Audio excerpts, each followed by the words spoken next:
Part 1. Whispers in Stone. For millennia, they have stood sentinel against the relentless march of time. Colossal structures of stone, testaments to civilizations lost and mysteries unsolved. The pyramids of Giza, the monolithic statues of Easter Island, the intricate carvings of Angkor Wat. Each a marvel of engineering, each a whispered riddle etched into the very fabric of our planet. We marvel at their scale, their artistry, their endurance. We strive to understand the minds that conceived them, the hands that built them, the purpose they served. But what if their meaning lies beyond the realm of earthly concerns? What if these ancient monuments, scattered across continents and separated by vast stretches of time, are connected by a thread more profound than any we have yet imagined? What if they are not simply individual wonders, but pieces of a larger puzzle, a cosmic map etched onto the face of the earth? This is a journey into the heart of that question. A quest to explore the tantalizing possibility that these ancient structures are not merely monuments to the past, but signposts to a future we are only beginning to comprehend. It's a journey that will take us from the sun-baked deserts of Egypt to the remote islands of the Pacific, from the jungles of Cambodia to the plains of Salisbury, weaving together the threads of archaeology, astronomy, mythology, and cutting-edge science. We'll delve into the intricate geometries of these ancient sites, searching for patterns and alignments that may reveal a hidden order, a cosmic blueprint woven into the very fabric of our world. We'll explore the ancient myths and legends that surround these places, seeking clues to their deeper significance, listening for echoes of a forgotten wisdom that may hold the key to unlocking their secrets. The conventional narrative tells us that these monuments are products of human ingenuity, expressions of religious devotion, or symbols of earthly power. But what if that narrative is incomplete? What if these structures were built with a knowledge that transcends our current understanding of ancient civilizations? What if their builders possessed an awareness of cosmic forces, of celestial alignments, of a grand interconnectedness that we are only now beginning to rediscover? The idea may seem fantastical, even outlandish. Yet, the more we examine the evidence, the more we delve into the mysteries that surround these ancient sites, the more compelling this alternative narrative becomes. Consider, for example, the precise alignment of the pyramids of Giza with the cardinal points. Could such precision be achieved without a sophisticated understanding of astronomy and mathematics? Or the enigmatic statues of Easter Island, gazing out across the vast expanse of the Pacific? What inspired their creation, and what message do they silently convey? And what of the intricate carvings of Angkor Wat, a temple complex that seems to mirror the celestial constellations? Are these mere coincidences, or do they point to a deeper connection between these ancient structures and the cosmos? The evidence is scattered, fragmented, often shrouded in the mists of time and obscured by layers of interpretation. Yet, like pieces of a cosmic jigsaw puzzle, these fragments begin to coalesce into a compelling picture, suggesting a level of knowledge and sophistication that defies conventional explanations. This is not to dismiss the incredible achievements of the ancient builders within the framework of our current understanding. Their ingenuity, their artistry, their sheer determination remain awe-inspiring. But it is to suggest that there may be more to the story than we have yet realized, that these monuments may hold secrets that have remained hidden for centuries, waiting to be rediscovered. Our journey begins with a fundamental question. What if the seemingly random placement of these ancient monuments is not random at all? What if these structures, separated by vast distances and constructed by vastly different cultures, are actually interconnected, forming a network of sacred sites aligned with a cosmic map? It's a question that challenges our assumptions about the past and opens up a realm of possibilities for the future. It's a question that invites us to reconsider our place in the universe and to explore the potential for a deeper connection between humanity and the cosmos. The answers, if they exist, may lie buried within the very stones of these ancient monuments, waiting to be unearthed by those who dare to seek them. And as we embark on this journey of exploration, we must be prepared to challenge our preconceived notions, to embrace the unknown, and to listen to the whispers in the stone.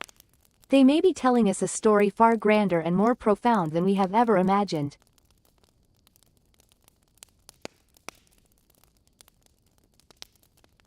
The silence after the tremor was more unsettling than the rumble itself. Dust motes, disturbed by the subterranean shudder, danced in the lone shaft of moonlight piercing the gap in the megaliths. Professor Armitage swallowed, the click of his throat echoing unnaturally loud.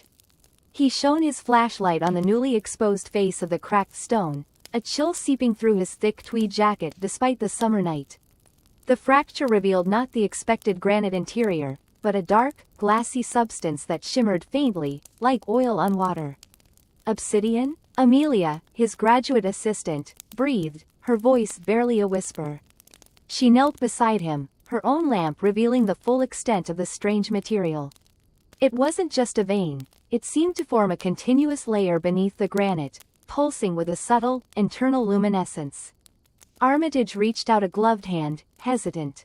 He touched the surface. It was smooth, almost warm, and thrummed with a low-frequency vibration that he could feel through the thick leather. He pulled his hand back quickly, a strange tingling sensation lingering in his fingertips.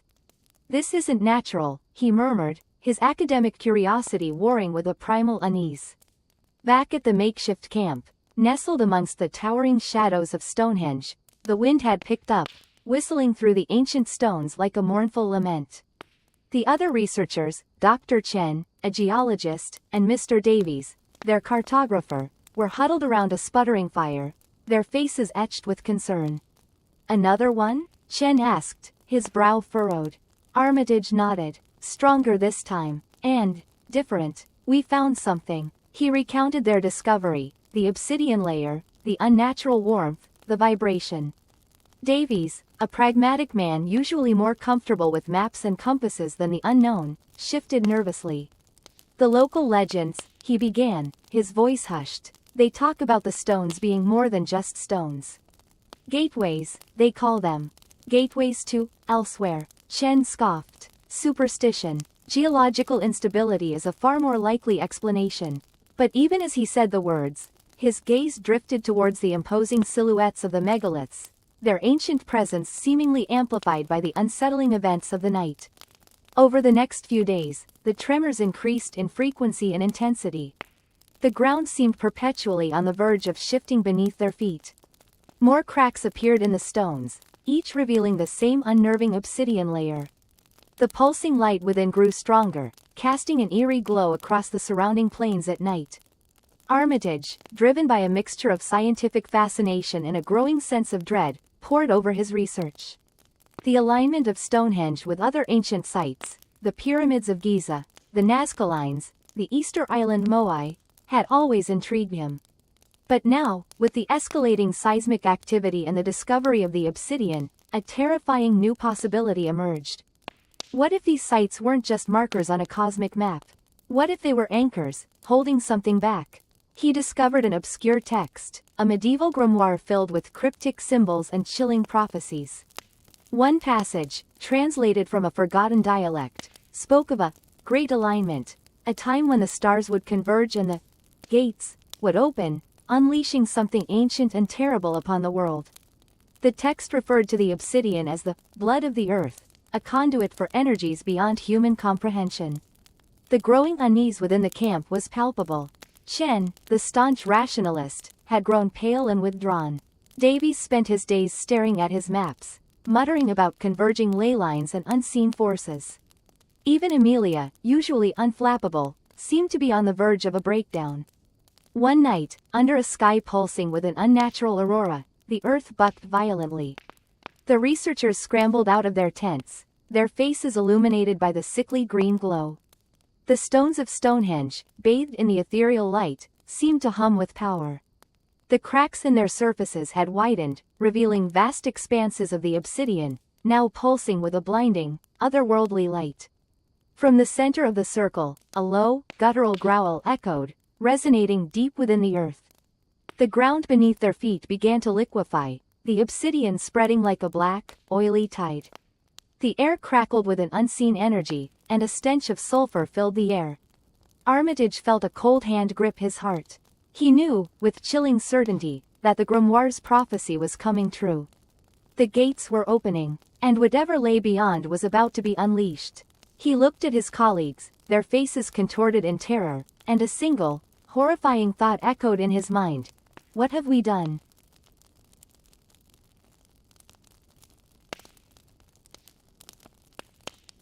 The ground beneath them gave way, and they plunged into the darkness, swallowed by the earth and the ancient horror it had held captive for millennia. The mournful wail of the wind through the stones was drowned out by a cacophony of unearthly screams, a prelude to the terror that was about to be unleashed upon the world. What if ancient monuments align with a cosmic map? Part 3 of 25. The Glyphs. They haunted Professor Armitage's waking thoughts and bled into his dreams. Twisted, impossible angles that somehow formed a coherent language, hinting at scales of time and space that dwarfed human comprehension. The commonality between the Nazca lines, Stonehenge, and the newly discovered markings in the Siberian permafrost was chillingly undeniable.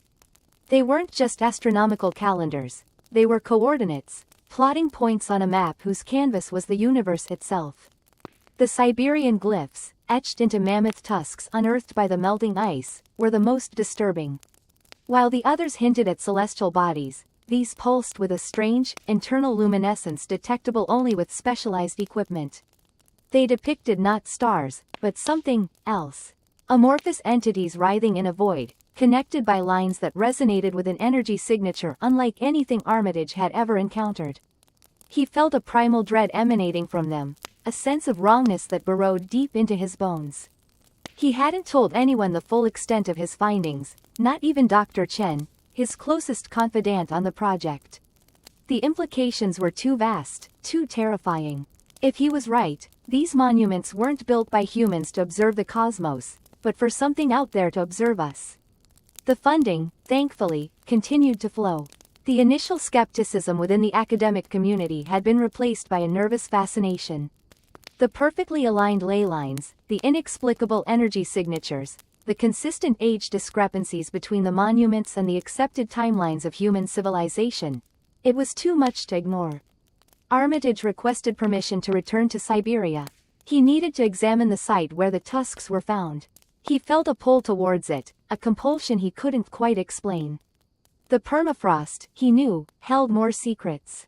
The journey was arduous. The Siberian wilderness was vast, unforgiving, and seemingly endless. The helicopter pilot, a gruff, taciturn man named Dmitri, spoke little English. But his eyes, reflecting the endless expanse of snow and ice, held a knowing fear that mirrored Armitage's own. They reached the excavation site just as the sun dipped below the horizon, painting the sky in hues of violet and blood orange. The air was bitterly cold, and the wind howled like a tormented spirit. The site itself was desolate, a gaping wound in the earth, surrounded by tents and equipment left behind by the initial excavation team. Armitage immediately felt a tingling sensation on his skin, a low hum that vibrated deep within his chest.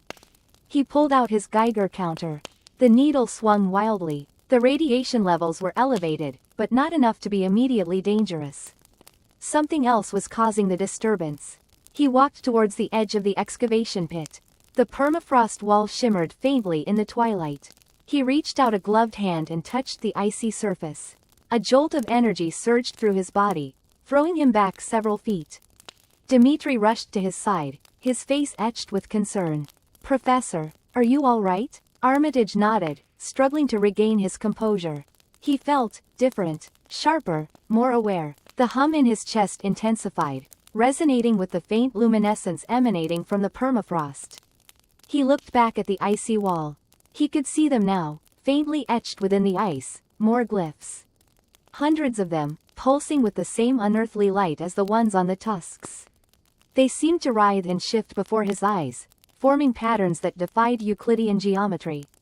He spent the next few days in a feverish state, meticulously documenting the new glyphs, cross-referencing them with the ones on the tusks, the Nazca lines, Stonehenge. A terrifying pattern was emerging. They weren't just coordinates. They were instructions, a sequence of activations, a cosmic lock waiting to be opened. One night, huddled in his tent, battling the biting cold and the gnawing fear in his gut, Armitage made a breakthrough. He overlaid the glyph patterns onto a star chart, incorporating the subtle shifts in celestial positions caused by precession over millennia. The points of convergence, the designated coordinates, weren't random. They all pointed towards a single, unremarkable patch of sky in the constellation of Hydra.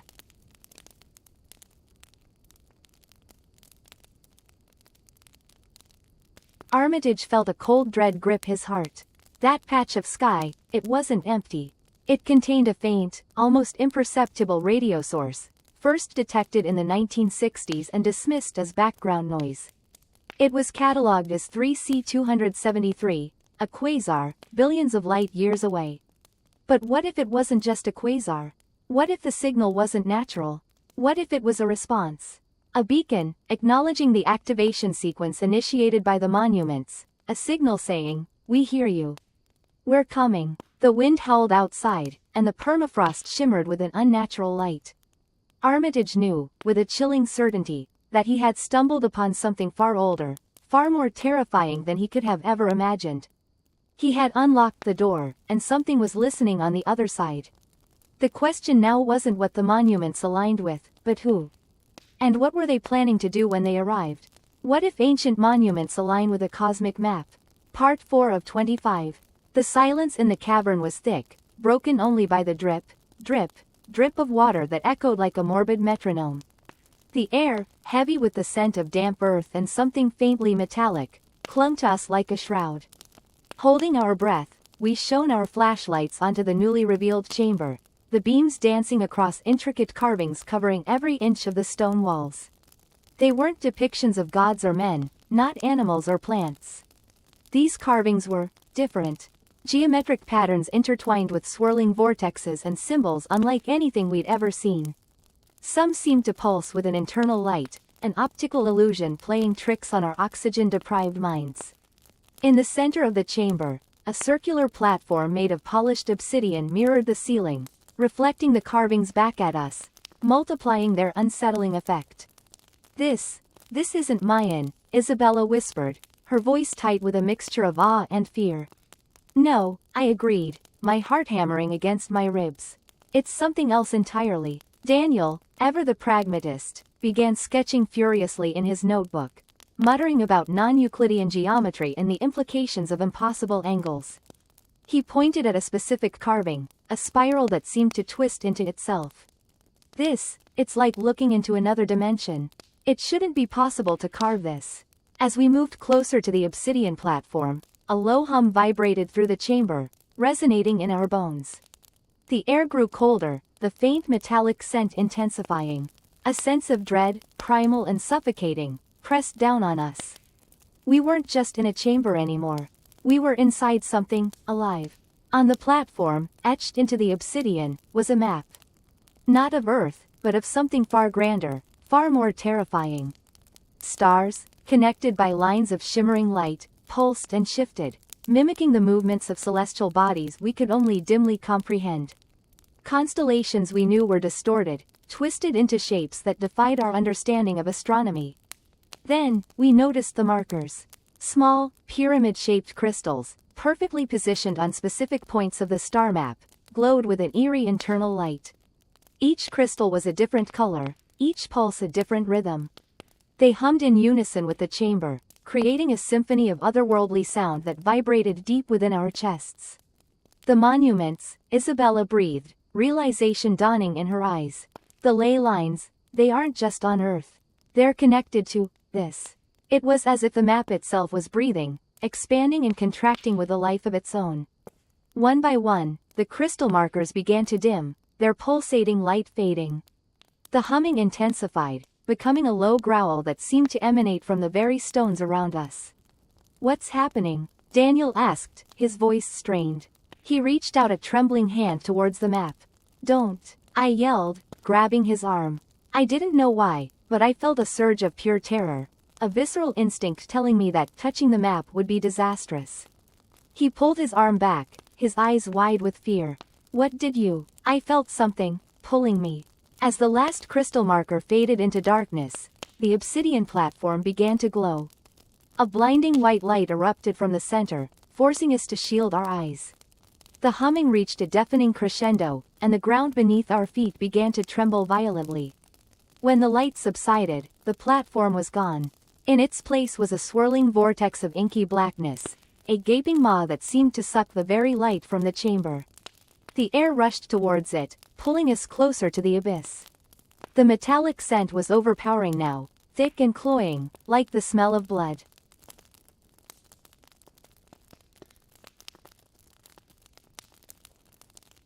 Something moved within the vortex. A shape, dark and indistinct, began to coalesce, growing larger with each passing second. It was impossibly tall, with limbs that seemed to defy the laws of physics. Its form shifted and writhed, a nightmare made manifest. Terror, raw and unfiltered, gripped us. We were frozen, unable to move, unable to scream, as the creature emerged from the vortex. Its eyes, burning with an unholy light, fixed on us. It spoke, its voice a chilling whisper that echoed through the chamber, a language both ancient and alien. We didn't understand the words, but we understood the message. We were not meant to see this. We were not meant to know. And now, we would pay the price. The creature lunged. To be continued? Part 5. The Whispering Stones. The unease that had settled over us in the chamber intensified, morphing into a prickling dread that crawled across our skin. The silence, once heavy and oppressive, now seemed to vibrate with a low hum, a sound just below the threshold of audibility, like the distant drone of a million insects. It wasn't just the confined space, it was something in the silence, something trying to break through. Professor Armitage's earlier enthusiasm had evaporated, replaced by a grim determination. He traced the newly revealed lines with a trembling finger, muttering to himself in a low voice that we couldn't quite decipher. He'd discarded his gloves, a sheen of sweat glistening on his palms as they pressed against the cold stone. The hieroglyphs, now illuminated in their entirety, seemed to writhe and shift under the harsh beam of his lamp, an optical illusion playing tricks on our exhausted minds. The alignment, it's precise, he finally managed, his voice hoarse. Too precise. It's as if they knew. Knew what, Professor? Amelia asked, her voice barely a whisper. He shook his head, as if trying to dislodge a thought. The cosmic map. They understood it. They anticipated it. He gestured towards a specific section of the hieroglyphs, a cluster of symbols unlike any we'd seen before. They resembled spiraling galaxies, interconnected by lines that mirrored the constellations above. This is the key. The convergence point. The hum grew louder, a palpable vibration that resonated in our chests. The air grew thick, heavy, making it difficult to breathe. The shadows in the corners of the chamber seemed to deepen, coalescing into indistinct shapes that flickered at the periphery of our vision. Then, the whispering started. At first, it was subtle, like the rustling of leaves in a distant wind. We strained our ears, unsure if it was real or a product of our frayed nerves. But it grew steadily, becoming more distinct, more insistent. It wasn't a language we recognized, not human, not anything we'd ever encountered before. It was a chorus of whispers, sibilant and unsettling, emanating from the very stones around us. David clutched his crucifix, his face ashen. What is that? He stammered. Armitage ignored him, his eyes fixated on the hieroglyphs. He was tracing the lines with a frantic energy, his lips moving silently as he deciphered the ancient text. The whispering intensified, morphing into a cacophony of voices, swirling around us, pressing in on us, filling the chamber with an otherworldly presence. It felt like the stones themselves were alive, breathing, communicating in a language older than humanity. A language not meant for human ears. A language that spoke of cosmic horrors beyond our comprehension. Amelia let out a choked sob, burying her face in her hands. The whispering seemed to be directed at her, specifically at her, probing her mind, seeking entry. I felt a cold hand grip my arm, and I jumped, turning to see Sarah, her eyes wide with terror. "We need to leave," she whispered, her voice barely audible above the unearthly chorus. Now, but Armitage was oblivious, lost in his feverish decipherment. He had reached the central point of the cosmic map, the convergence point indicated by the spiraling glyphs. He pressed his palm against the cold stone, his eyes gleaming with an unnatural light. The whispering reached a crescendo, a deafening roar that seemed to tear at the fabric of reality. The ground beneath us trembled. Dust and debris rained down from the ceiling. The shadows in the corners of the chamber solidified, taking on grotesque, inhuman forms. They writhed and pulsed, their eyes burning with malevolent intent. And then, the stone beneath Armitage's hand began to glow. A blinding white light erupted from the glyphs, filling the chamber with an unearthly radiance. We shielded our eyes, screaming in terror as the whispering voices reached a fever pitch. The ground shook violently, throwing us off our feet. The air crackled with an unseen energy, and the very stones of the chamber seemed to melt and flow like liquid.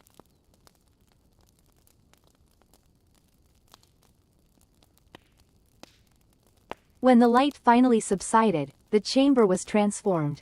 The hieroglyphs were gone, replaced by a smooth, obsidian-like surface that pulsed with a faint, internal light. The whispering had ceased, replaced by a chilling silence that was even more unsettling than the noise.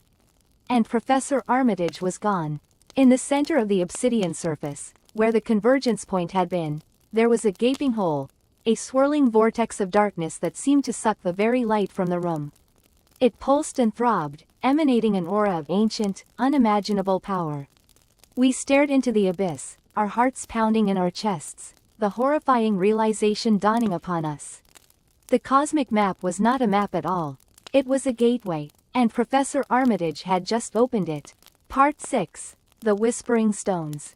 The silence in the chamber was absolute, broken only by the rasp of our own breaths. Dust motes danced in the single beam of Alara's headlamp, illuminating swirling carvings on the walls. These weren't the familiar hieroglyphs we'd seen elsewhere in the complex. These were different, more abstract. Spirals within spirals, intersecting lines that seemed to vibrate with unseen energy. They felt wrong, alien, a language understood not by the mind but by something deeper, something primal and unsettling. "This isn't Egyptian," Alara whispered, her voice hushed with awe and a touch of fear. I ran a gloved hand over the cold stone. It hummed beneath my touch, a faint vibration that resonated in my bones. "It feels charged." Liam, ever the pragmatist, pointed his own lamp at a section of the wall. "Look, these symbols, they're almost identical to the pattern we found etched onto that meteorite fragment." He was right. The swirling lines, the intersecting circles, the strange, almost three-dimensional quality of the carvings. They mirrored the markings on the fragment we'd retrieved from the Tunguska site. The fragment that had pulsed with an unnerving internal light before going strangely inert. The fragment that Professor Armitage had guarded with his life. Suddenly, the silence was shattered. A low, guttural hum filled the chamber, resonating from the walls, the floor, even the air itself. It was a sound that vibrated deep within us, bypassing our ears and speaking directly to our nervous systems. It wasn't a pleasant sound. It was the sound of something vast and ancient awakening. "What the hell is that?" David's voice cracked, his usual bravado replaced by a tremor of fear. The humming intensified, accompanied by a subtle shift in the air pressure. My ears popped, and I felt a dizziness, a disorientation that made the already unsettling carvings swim before my eyes. Then, the whispers began. Faint at first, barely audible over the humming, they slithered into our minds like tendrils of smoke. They weren't words, not in any language we knew. They were more like impressions, emotions, fragments of alien thought. Fear, longing, an unbearable sense of anticipation. Alara stumbled back, her hand flying to her ear. I can hear something. It's inside my head." David let out a strangled cry and sank to his knees, clutching his head in his hands. "Make it stop. Make it stop." Liam, his face pale and drawn, remained remarkably calm. "It's the stones," he said, his voice strained. "They're communicating. Communicating. But with whom? And what were they saying?" The whispers grew louder, more insistent, weaving themselves into a cacophony of alien voices. Images flashed through my mind, unbidden and unwelcome. Swirling nebulae, dying stars, vast cosmic landscapes that defied human comprehension. I saw beings of pure energy, beings of impossible shapes and sizes, drifting through the void between worlds. I saw Earth, small, blue, and vulnerable, hanging in the blackness like a ripe fruit waiting to be plucked. The humming reached a crescendo, and the whispers coalesced into a single, overwhelming voice. It wasn't speaking to us. It was speaking through us. I felt my own lips move, forming words I didn't understand, words that tasted of dust and starlight. My body trembled, no longer under my own control. I was a puppet, a vessel, a conduit for something ancient and terrifying. Beside me, Alara and Liam were undergoing the same transformation. Their eyes glazed over, their bodies swaying in unison with the rhythmic pulsing of the stones. Only David, still cowering on the floor, seemed unaffected. His screams, though muffled, echoed through the chamber, a stark reminder of our shared humanity in the face of the cosmic horror that was unfolding. The voice within me grew stronger, resonating with the power of 1,000 dying suns. It spoke of a time before time, of a cosmic alignment that would usher in a new era, an era of transformation.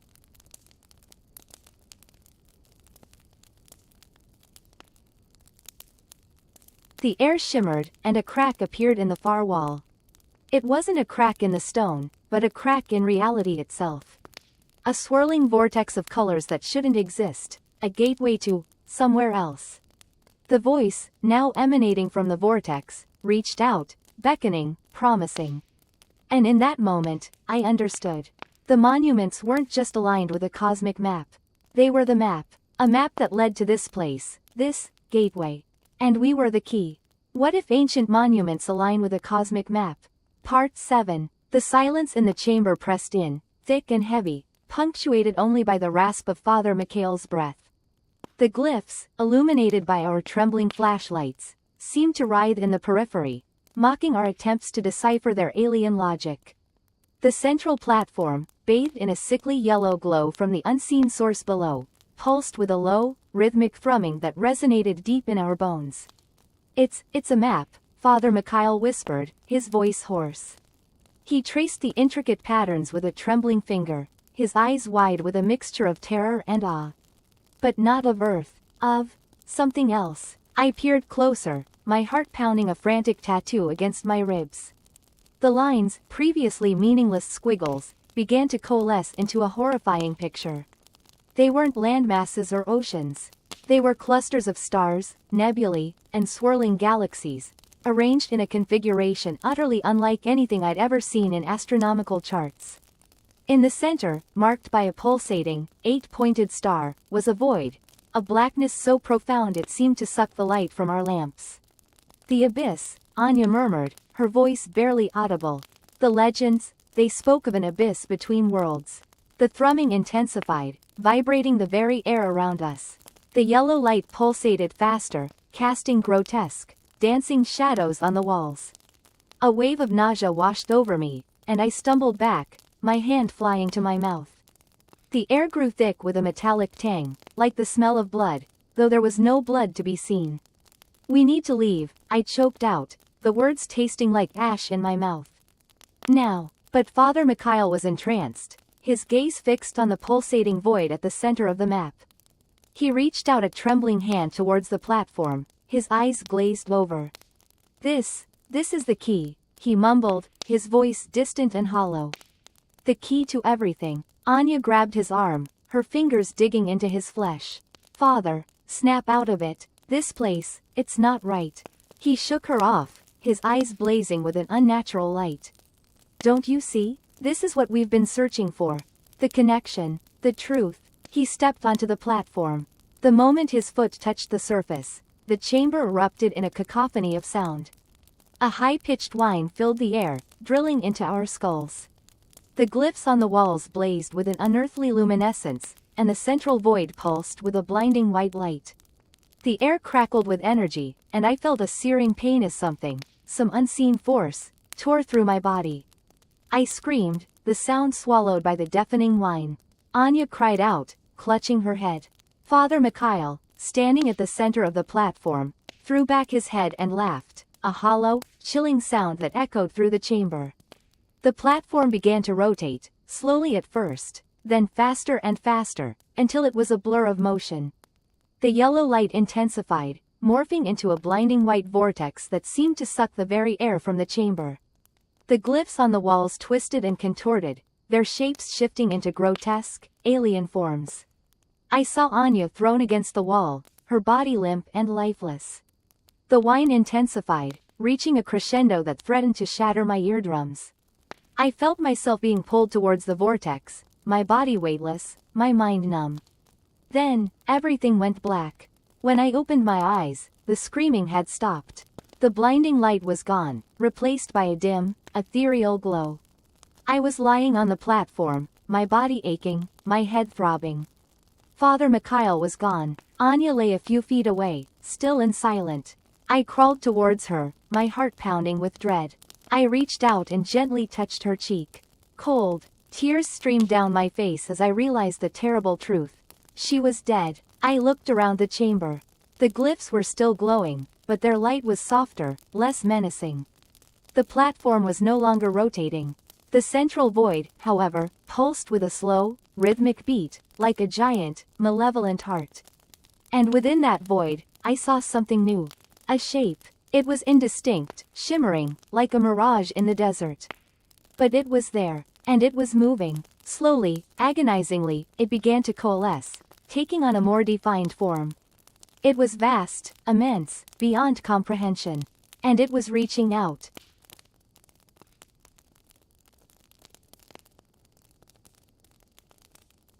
Tendrils of shadow, thin as smoke, stretched out from the void, probing, searching. One of them brushed against my arm, and I recoiled in horror, a scream trapped in my throat. It felt cold, impossibly cold, like the touch of death itself. The shape continued to emerge, its form growing clearer with every pulse of the void. It was unlike anything I had ever seen, anything I could have ever imagined. It was a being of pure darkness, of unimaginable power, a creature from a realm beyond human understanding.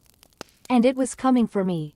The horror of the situation finally crashed over me, a tidal wave of fear and despair. I was alone, trapped in this ancient chamber, with a creature from the abyss. There was nowhere to run, nowhere to hide. I closed my eyes, waiting for the inevitable.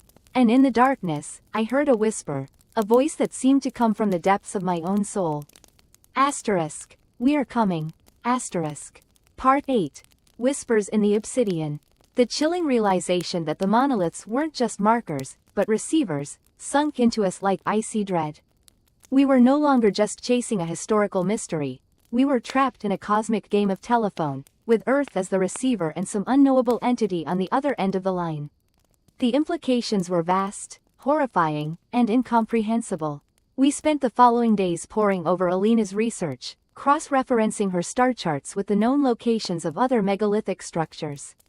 The connections were undeniable. Stonehenge, the Nazca Lines, the pyramids of Giza. All aligned not only with each other but with specific celestial bodies and configurations that shouldn't exist for thousands of years. It was as if the builders had seen into the future, or perhaps the future had been dictated to them. The unsettling hum emanating from the obsidian monolith in the Bolivian salt flat grew stronger, vibrating through the ground and into our bones. It was a low-frequency drone that resonated deep within us, a constant reminder of the unknowable power we'd stumbled upon. Sleep became a luxury, punctuated by unsettling dreams of swirling galaxies and whispering voices that spoke in a language we couldn't understand, yet felt deep in our souls. Our small group, once united by intellectual curiosity, began to fray at the edges. David, the pragmatic physicist, started showing signs of severe paranoia, convinced that we were being watched, that something was manipulating our every move. He spent hours staring into the desolate landscape, muttering to himself about invisible eyes and the cosmic ballet of unseen puppeteers. Maria, our anthropologist, retreated into a stoic silence, her eyes holding a haunted look. She'd started sketching intricate diagrams of the monolith's carvings, her hand moving with an almost feverish intensity. The diagrams, however, bore little resemblance to any known human symbology. They were a chaotic blend of curves and angles, pulsating with an alien energy that made me uneasy. Alina, the astronomer who had brought us all together, remained strangely calm, her focus entirely consumed by the cosmic puzzle. She spent hours gazing at the night sky, her face illuminated by the ghostly glow of the Milky Way, seemingly oblivious to the growing unease around her. It was as if she'd made contact with something out there, something that transcended human comprehension. One evening, while the others slept fitfully inside the research tent, I found Alina sitting by the monolith, her hand resting on its smooth, obsidian surface. The hum was stronger than ever, a palpable vibration that made my teeth ache. "Alina?" I whispered, approaching cautiously. She turned to me, her eyes glowing with an unsettling intensity. "It's almost time," she said, her voice barely a whisper. "Time for what?" I asked, a chill crawling down my spine. "For them to listen," she replied, her gaze fixed on a specific point in the night sky. A point seemingly empty, yet radiating a palpable energy. "They are listening now, I can feel it."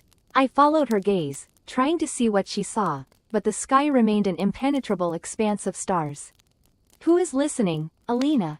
A faint smile touched her lips. "The architects," she whispered. "The ones who built these monuments, the ones who mapped the stars." Her words sent a shiver of fear down my spine. The implications of her statement were terrifying. If these monoliths were receivers, then what were they receiving? And if someone, or something, was listening, what were they planning to do with the information? That night, the humming intensified, becoming a deafening roar inside my head. I couldn't sleep, tormented by visions of swirling cosmic dust and ancient, unknowable entities. I could hear whispering voices, not in my ears, but deep within my mind, speaking in the same alien language Maria had been sketching.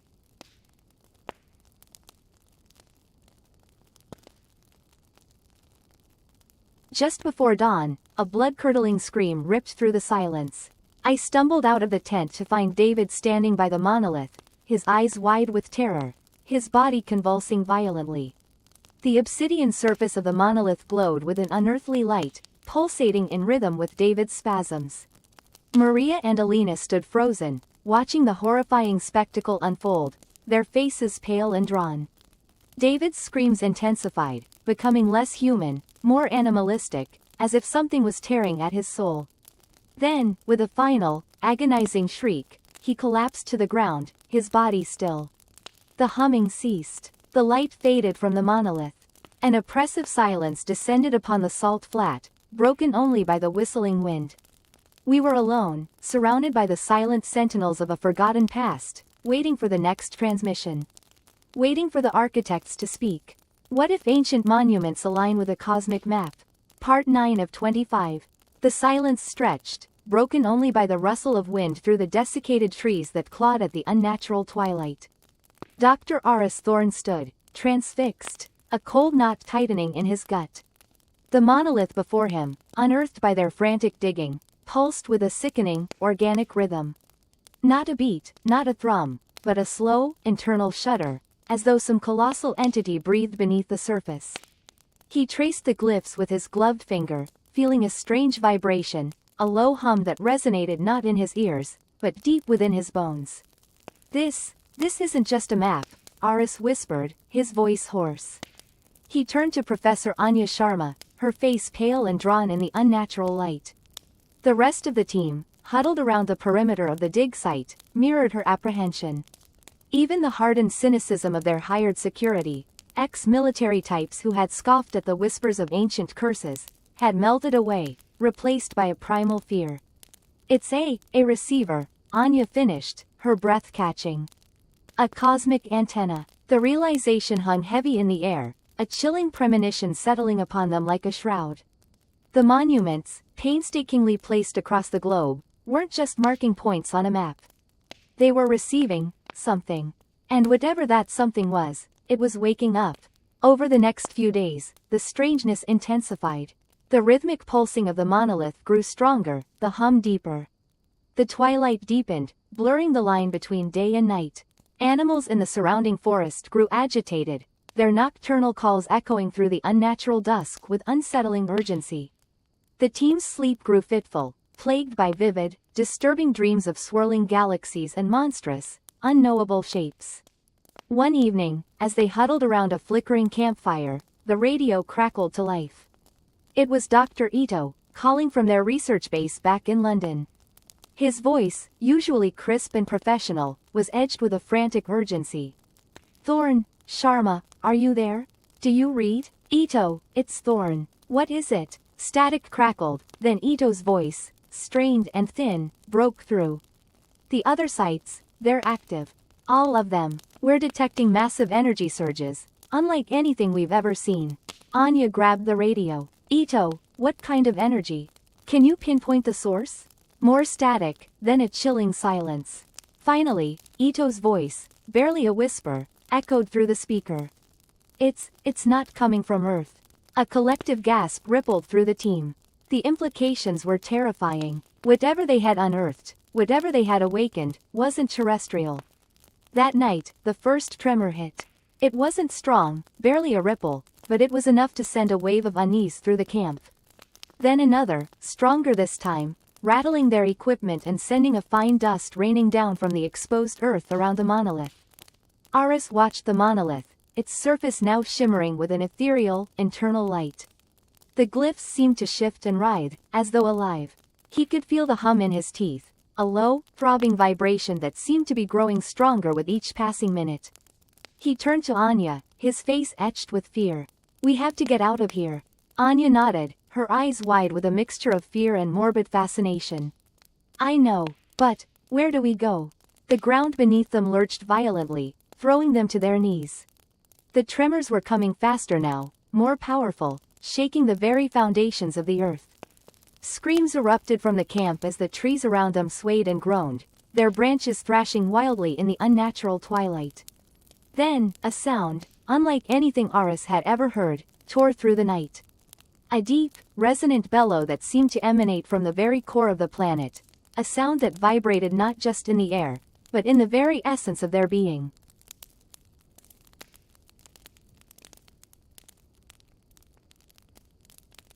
The monolith pulsed, its light blindingly bright. The glyphs swirled and coalesced, forming a single, terrifying image. A massive, cyclopean eye, staring out from the surface of the stone, cold and ancient and filled with an unimaginable malice. As the earth bucked and roared around them, Aris knew, with a certainty that chilled him to the bone, that they had made a terrible mistake. They had opened a door, a cosmic doorway, and something monstrous was coming through.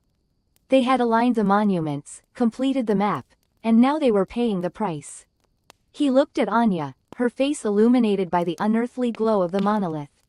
He saw the same terror reflected in her eyes, the same understanding of the cosmic horror they had unleashed. The ground split open before them, a gaping maw of darkness swallowing the earth and trees. From the depths of that chasm, a foul, otherworldly stench rose, carrying with it the promise of unimaginable horrors to come. They had found the map. Now, they were about to meet the Makers. Part 10. The Whispers of the Stones.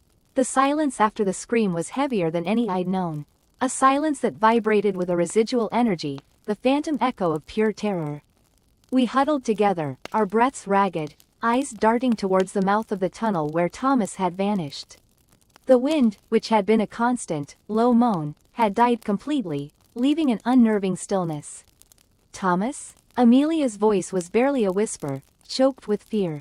She took a tentative step towards the darkness, but I grabbed her arm, holding her back. "Don't," I said, my voice hoarse. "We don't know what's in there." The light from our headlamps barely penetrated the gloom, revealing only the rough-hewn stone walls of the tunnel. It seemed to stretch on forever, swallowing the light and any hope of seeing what lay beyond. The image of Thomas's outstretched hand, disappearing into the blackness, was burned into my mind. We waited, listening. The silence stretched, thin and taut, until it seemed to hum with an unseen energy. Then, faint and far away, we heard it, a low, guttural whispering. It was impossible to discern any words, but the sound sent a shiver down my spine. It was like the murmur of 1,000 voices, just beyond the threshold of hearing, a chorus of something ancient and malevolent. "Did you hear that?" Amelia whispered, her eyes wide with terror. David nodded, his face pale. He clutched the ancient map tighter, his knuckles white. "It's coming from the tunnel," he said, his voice barely audible above the whispering. The whispering grew louder, slowly creeping closer, intertwining with the silence. It seemed to wrap around us, insidious and chilling. We could feel it vibrating in the air, in the very stones beneath our feet. It was a sound that spoke of secrets best left undisturbed, of powers beyond human comprehension. Fear, primal and suffocating, began to consume us. We were trapped, caught between the unknown horror of the tunnel and the growing menace of the whispering stones. The feeling of being watched intensified, the sensation of unseen eyes boring into us from the darkness. "We have to get out of here," Amelia said, her voice trembling. David, however, remained fixated on the map, his brow furrowed in concentration. He traced the lines with his finger, muttering under his breath. "The alignment, it's happening," he said, his voice distant and detached. "The stars are in position." "What are you talking about?" I demanded, shaking him slightly. "We need to go." He looked up at me, his eyes glazed over, a strange, unsettling light flickering within them. "This is it," he whispered. "The moment of convergence. The opening." The whispering intensified, morphing into a low chant, rhythmic and hypnotic. The stones around us seemed to vibrate with the sound, the air thick with an unseen energy. I could feel a strange pull towards the tunnel, a morbid curiosity warring with my instinct for self-preservation. Suddenly, a gust of wind swept through the passage, extinguishing our headlamps. We were plunged into absolute darkness, the whispering now the only sound, echoing all around us. Panic surged through me, clawing at my throat. I reached out blindly, grasping for Amelia and David. My fingers brushed against Amelia's hand, cold and trembling. Then, a new sound pierced the darkness, a low, guttural growl, closer now, emanating from the tunnel. It was followed by a series of clicking sounds, like bones rubbing against stone. The growling grew louder, closer, filling the air with a palpable sense of dread. Amelia screamed, a high-pitched, desperate sound that was quickly swallowed by the darkness. I felt her hand slip from mine, and I cried out her name, but there was no answer. Only the growling, the clicking, and the whispering of the stones. The unseen presence was upon us.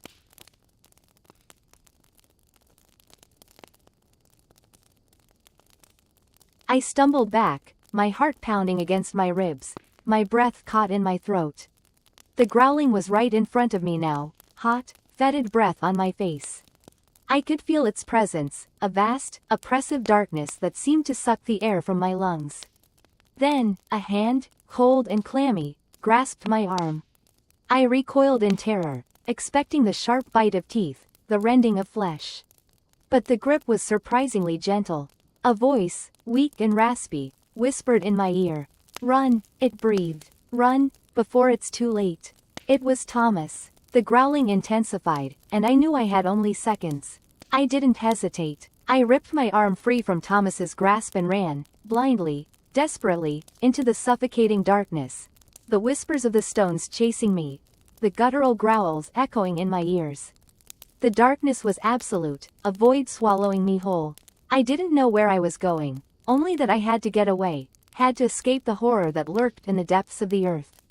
The whispers followed me, mocking, taunting, promising an end I couldn't comprehend. And somewhere, deep in the darkness behind me, I heard the chilling sound of something large and heavy dragging itself across the stone floor, slowly, inexorably, coming closer. Part 11. The Whispers of the Stones. The flickering candlelight cast long, distorted shadows across the glyph-covered walls of the chamber, making the already unsettling symbols seem to writhe and shift. Amelia shivered, pulling her worn jacket tighter. The air, thick with the smell of damp earth and something else, something ancient and indefinable, clung to her like a shroud. Daniel, his face pale and drawn, hunched over the central altar, tracing the intricate carvings with a trembling finger. It's almost complete," he murmured, his voice strained. "The alignment. It's happening." Above them, the earth groaned. A deep, resonant sound, like the sigh of a slumbering giant, vibrated through the chamber, shaking loose dust and pebbles from the ceiling. Amelia felt a prickling sensation on her skin, a sense of being watched, observed by something vast and unknowable. "Daniel," she whispered, her voice barely audible above the subterranean rumble, "we need to leave. Now." He didn't answer, his gaze fixed on the altar. The flickering candlelight reflected in his wide, unseeing eyes. Amelia reached out to touch his shoulder, but hesitated. There was something different about him, a distant, almost alien quality that made her recoil. "Daniel," she repeated, a thread of panic creeping into her voice. He looked up then, and a slow, unsettling smile spread across his face. "Don't you see, Amelia?" he said, his voice echoing strangely in the confined space. It's not about leaving. It's about joining. The ground trembled again, more violently this time. A crack appeared in the wall, spider webbing across the ancient stone.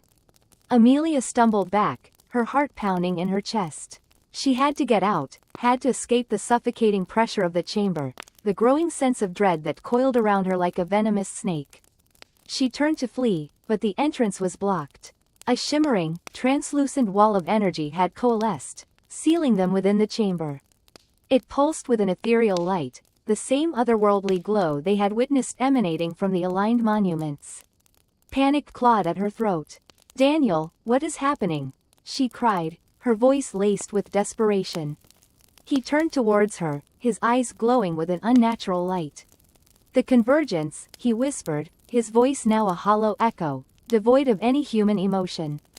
"The stars are aligning. The gate is opening." The whispering began then, faint at first, barely audible above the groaning of the earth. It grew steadily in intensity. A chorus of whispers, coming from everywhere and nowhere, weaving themselves into a tapestry of incomprehensible sounds. It seemed to seep into Amelia's mind, burrowing deep into her consciousness, filling her with a chilling sense of unease. She clapped her hands over her ears, trying to block out the insidious whispers, but they penetrated her defenses, slithering into her thoughts. She could feel her sanity fraying at the edges, her grip on reality loosening. The ground heaved violently, throwing her to the floor. The shimmering wall of energy pulsed and throbbed, becoming increasingly unstable. Through the swirling light, Amelia saw shapes moving, indistinct figures coalescing from the ether. They were tall and slender, their limbs impossibly elongated, their features obscured by the swirling light. The whispers intensified, becoming a deafening cacophony. Amelia squeezed her eyes shut, her mind reeling. She could feel the presence of the entities closing in, their alien energy pressing down on her, suffocating her.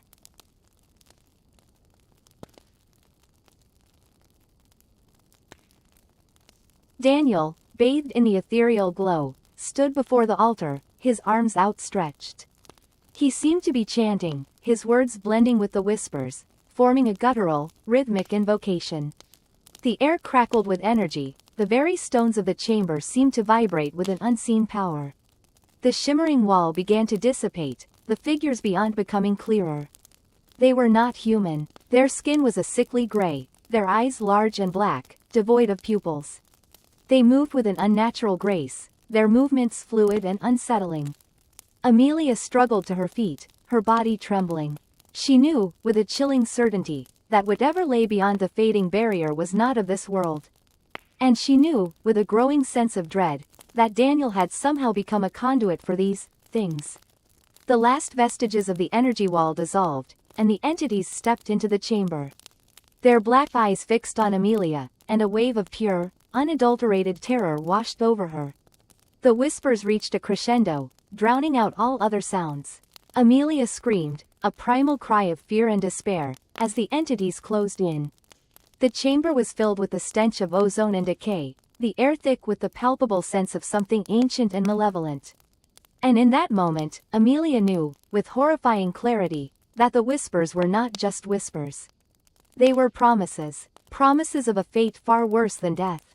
The last thing Amelia saw before darkness consumed her was Daniel's face, contorted in a grotesque parody of a smile, his eyes burning with an unholy light. And then, the whispers claimed her. Part 12. The Whispers of the Deep. The silence that followed Elias's chilling revelation hung heavier than the oppressive humidity of the jungle. The air crackled with an unseen energy, the ancient stones seeming to vibrate with a newfound, sinister purpose. We huddled closer, the flimsy comfort of our shared fear a poor shield against the growing dread. Mateo, usually the pragmatic one, kept muttering prayers under his breath, his fingers tracing the worn crucifix hanging around his neck.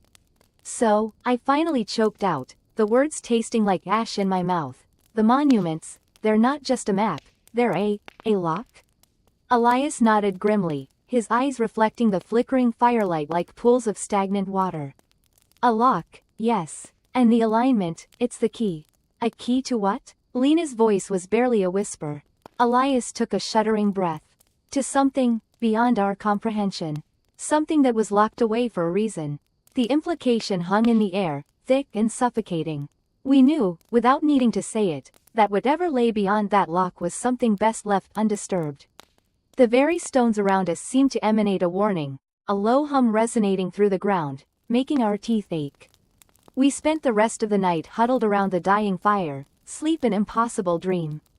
Every rustle of leaves, every cry of a jungle creature, sent jolts of fear through us. We were trapped, not just by the encroaching jungle, but by the knowledge we now possessed. The next morning, we pressed on, driven by a desperate need to escape the oppressive weight of the ruins. The jungle itself seemed to resist our progress, the thick vegetation clinging to us, the air growing heavier with each step. The whispering started subtly, a faint susurrus on the edge of hearing. We initially dismissed it as the wind rustling through the leaves, the trickling of unseen streams, the calls of exotic birds. But as we delved deeper, the whispers grew louder, more insistent, weaving themselves into the very fabric of the jungle. They weren't words, not exactly. More like impressions, sensations of vastness, of ancient power, of something profoundly alien. They slithered into our minds, bypassing our ears, burrowing deep into our subconscious. I felt a growing sense of unease, a creeping paranoia that someone, or something, was watching us. Mateo began to see things. Flickering shadows at the edge of his vision, fleeting glimpses of impossible shapes moving through the undergrowth. He'd point, his voice choked with fear, but when we looked, there was nothing there. Lena grew withdrawn, her normally vibrant eyes glazed over with a distant, unsettling calm. She would hum to herself, a low, monotonous chant that sent shivers down my spine.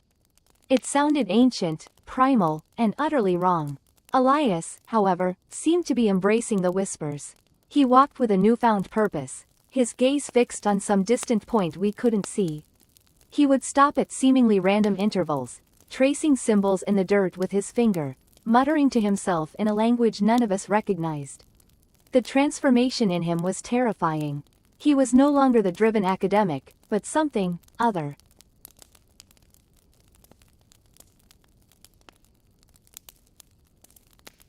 One evening, as we camped beside a murky, stagnant pool, the whispers reached a crescendo. The air vibrated with an unseen energy, the ground beneath us trembling. The jungle itself seemed to hold its breath. Elias stood on the edge of the pool, his eyes glowing with an unnatural light. He raised his hands towards the sky, his voice echoing through the trees, the strange, guttural language flowing from him like a venomous stream.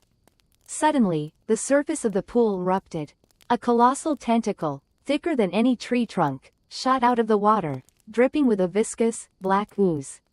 It lashed out, wrapping itself around Elias's waist, lifting him into the air. He didn't scream, he didn't struggle, he simply gazed upwards, a look of serene acceptance on his face. Then, with a sickening splash, he was dragged beneath the surface. The pool fell still, the only evidence of the monstrous encounter the lingering ripples and the nauseating stench of decay that now permeated the air. We stood there, paralyzed with terror, unable to comprehend what we had just witnessed. The whispers continued, no longer a subtle suggestion, but a deafening chorus, a symphony of madness that threatened to shatter our sanity. Lena began to laugh, a high-pitched, hysterical sound that grated on our nerves. She walked towards the pool, her eyes still glazed over, and began to hum again, the ancient chant growing louder, more insistent. Mateo grabbed her arm, trying to pull her back, but she shrugged him off with surprising strength.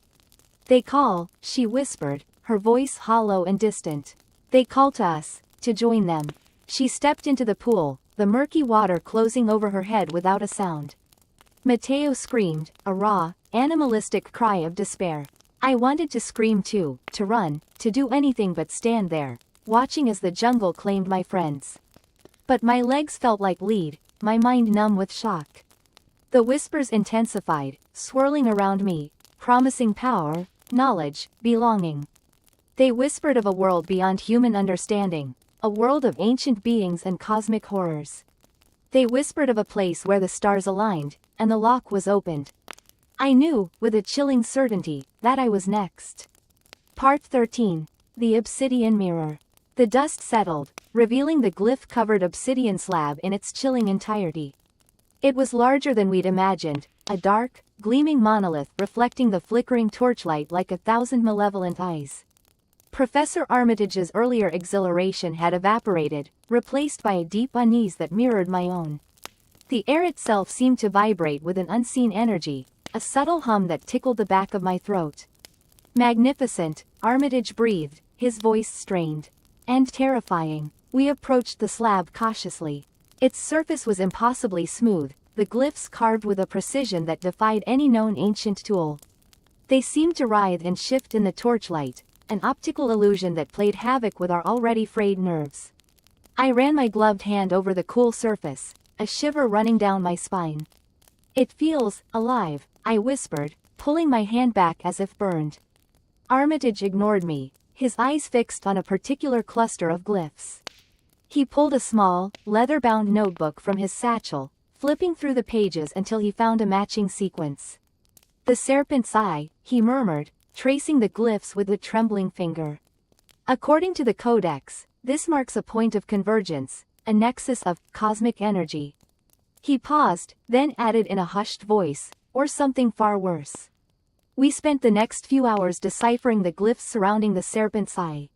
They described a ritual, a method of awakening the monolith and accessing its power. The words used were chilling, blood offering, stellar alignment, the gate between worlds. The implication was clear. This obsidian slab wasn't just a monument, it was a key. A key to something ancient and profoundly dangerous. As we worked, the hum grew stronger, the air thicker. The shadows in the cavern seemed to deepen, pressing in on us like unseen entities. I felt a prickling sensation on the back of my neck, the unshakable feeling that we were being watched. "Professor," I said, my voice barely above a whisper. "I don't like this. We should leave." Armitage shook his head, his eyes gleaming with an unsettling intensity. "We're so close, Thomas. So close to understanding." "Understanding what?" I snapped, my fear giving way to frustration. "How to unleash something that will destroy us all." He ignored me, continuing to pore over the glyphs. He began muttering to himself, words in a language I didn't recognize, a guttural chanting that seemed to vibrate the very stone around us.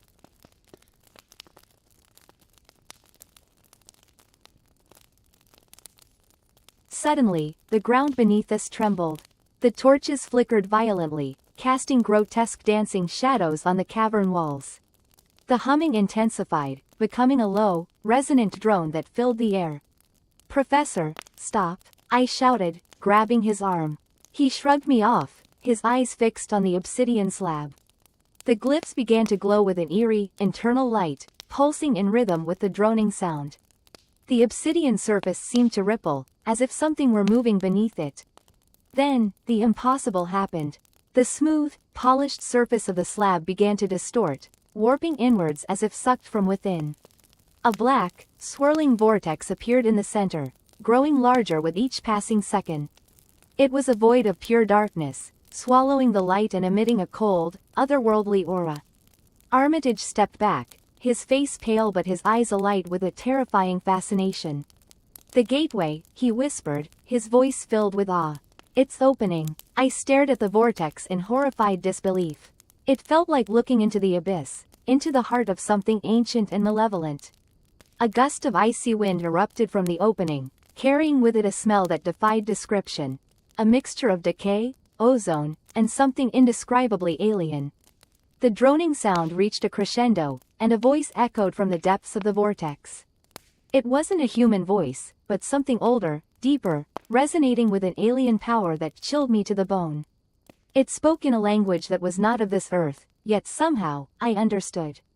It was a greeting, a welcome, an invitation. Armitage, his face alight with a manic grin, stepped towards the vortex. "I knew it," he whispered. "I knew it all along." He reached out, his hand disappearing into the swirling darkness. "Professor, no," I screamed, lunging forward to grab him. But I was too late. With a final, ear-splitting shriek, Armitage was pulled into the vortex. The obsidian surface rippled one last time, then returned to its smooth, impassive state. The droning ceased. The vortex vanished. The only sound left was the frantic beating of my own heart. I was alone. Alone in the echoing darkness, with a gateway to the unimaginable sealed just inches away. And I knew, with a certainty that chilled me to the core, that whatever had taken Armitage wouldn't remain on the other side for long. Part 14. The Whispers of the Stones. The silence of the Nazca Desert was a suffocating blanket. It pressed down on us, heavy and expectant, amplifying the already overwhelming strangeness of the perfectly straight lines etched into the arid earth. The geoglyphs, once fascinating curiosities, now felt sinister, like a child's crayon scrawlings mimicking something far older, far more terrible. We'd followed the alignment from Stonehenge, through the pyramids of Giza, to this desolate place, each location whispering fragments of a cosmic horror we were only beginning to comprehend. Professor Armitage, his face gaunt and shadowed, traced the lines on his map with a trembling finger. The convergence point, he murmured, his voice hoarse, is somewhere within this desert. The nexus, where the terrestrial map aligns with the celestial one. Daniel, our linguist, remained pale and withdrawn. He hadn't spoken a coherent sentence since the incident in the Great Pyramid, when he'd touched the hieroglyph and recoiled, screaming about stars turning inside out and whispers that scraped against the edges of sanity. He just sat, hugging his knees, staring at the horizon with wide, unseeing eyes. He'd occasionally mutter broken phrases in ancient Sumerian, none of which boded well. Sarah, our archaeologist, tried to maintain a semblance of normalcy. She meticulously documented the geoglyphs, measuring, photographing, and sketching, her movements almost mechanical. But I saw the fear in her eyes, the tight set of her jaw. We were all frayed, stretched thin by the escalating dread and the unnerving feeling that we were being watched. We set up camp near the largest geoglyph, the hummingbird.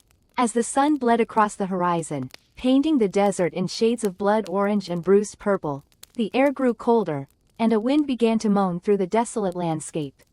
It carried with it a faint, sibilant whisper, almost imperceptible, yet somehow, present.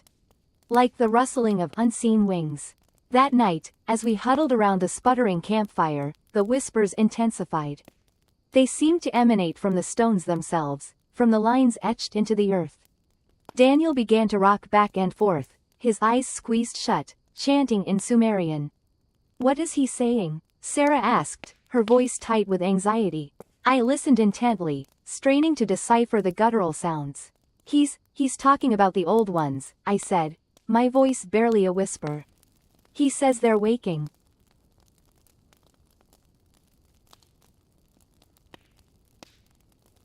A chill colder than the desert night ran down my spine. The old ones, the beings hinted at in the ancient texts, the entities that existed before time, the architects of the cosmos, imprisoned in the spaces between dimensions. The beings the monuments were designed to control or summon. Suddenly, Daniel's chanting ceased. He snapped his eyes open, and they were filled with a terrifying clarity, a stark, unsettling awareness that sent a shiver down my spine. He pointed a trembling finger towards the south. "There," he croaked. "The gateway." We followed his gaze. In the distance, barely visible in the starlight, stood a cluster of jagged rock formations. They weren't on any map. They hadn't been there before. "We have to go," Daniel said, his voice urgent. "We have to see." Armitage, his eyes gleaming with a feverish excitement, nodded eagerly. "Yes," he breathed. "The nexus. It has to be there." Sarah and I exchanged a worried glance. We both knew this was madness. Everything about this place, about this alignment, screamed danger.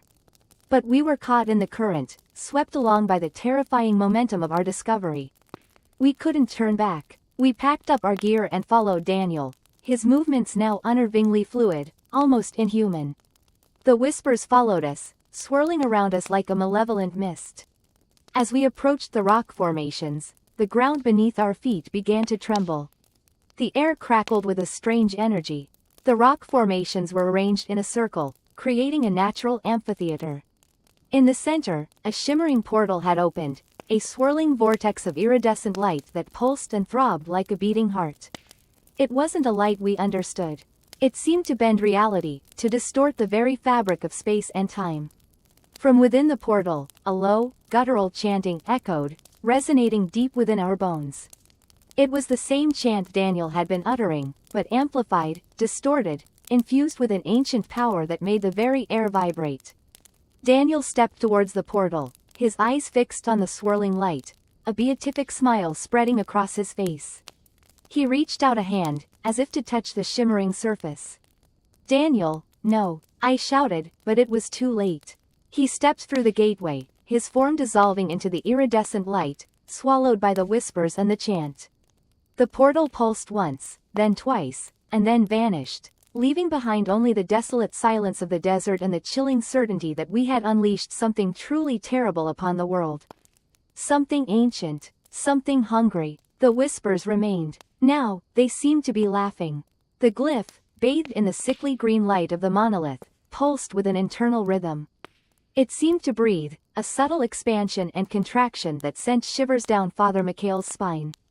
He traced its outline with a trembling finger, the cold stone biting into his skin.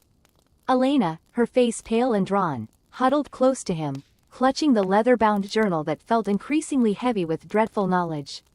"The serpent's eye," she whispered, her voice barely audible above the wind that howled through the broken archway. "This is it. This is what the prophecy foretold. The serpent's eye, the nexus point, the place where the celestial alignment would reach its terrifying crescendo." They had followed the cryptic clues scattered across continents, deciphered the riddles hidden within ancient texts, and endured unimaginable horrors to reach this desolate, windswept plateau high in the Andes. Now, standing before the monolith, the truth of their quest pressed down on them like a physical weight. "The glyph," Mikhail muttered, it feels wrong." Elena nodded. "It's vibrating. Can you feel it?" The vibration was subtle, a low thrum that resonated deep within the earth. It grew stronger, faster, until the very air around them seemed to hum with an unnatural energy. The ground beneath their feet trembled, and a low, guttural growl echoed from the depths of the monolith, like some colossal beast stirring from its slumber. "We need to get out of here," Elena said, her voice tinged with panic. But it was too late. The ground split open with a deafening roar, a jagged fissure snaking its way across the plateau. The monolith, bathed in an increasingly intense green light, began to rise, revealing a dark, gaping chasm beneath. The guttural growl intensified, morphing into a deafening, otherworldly shriek that tore at their eardrums. From the chasm, something emerged. It wasn't a single entity, but a writhing mass of tentacles, slick with an oily, phosphorescent fluid. They writhed and pulsed, reaching towards the sky with a sickening, organic grace. The air grew thick with a nauseating stench, a combination of decay and something indescribably alien.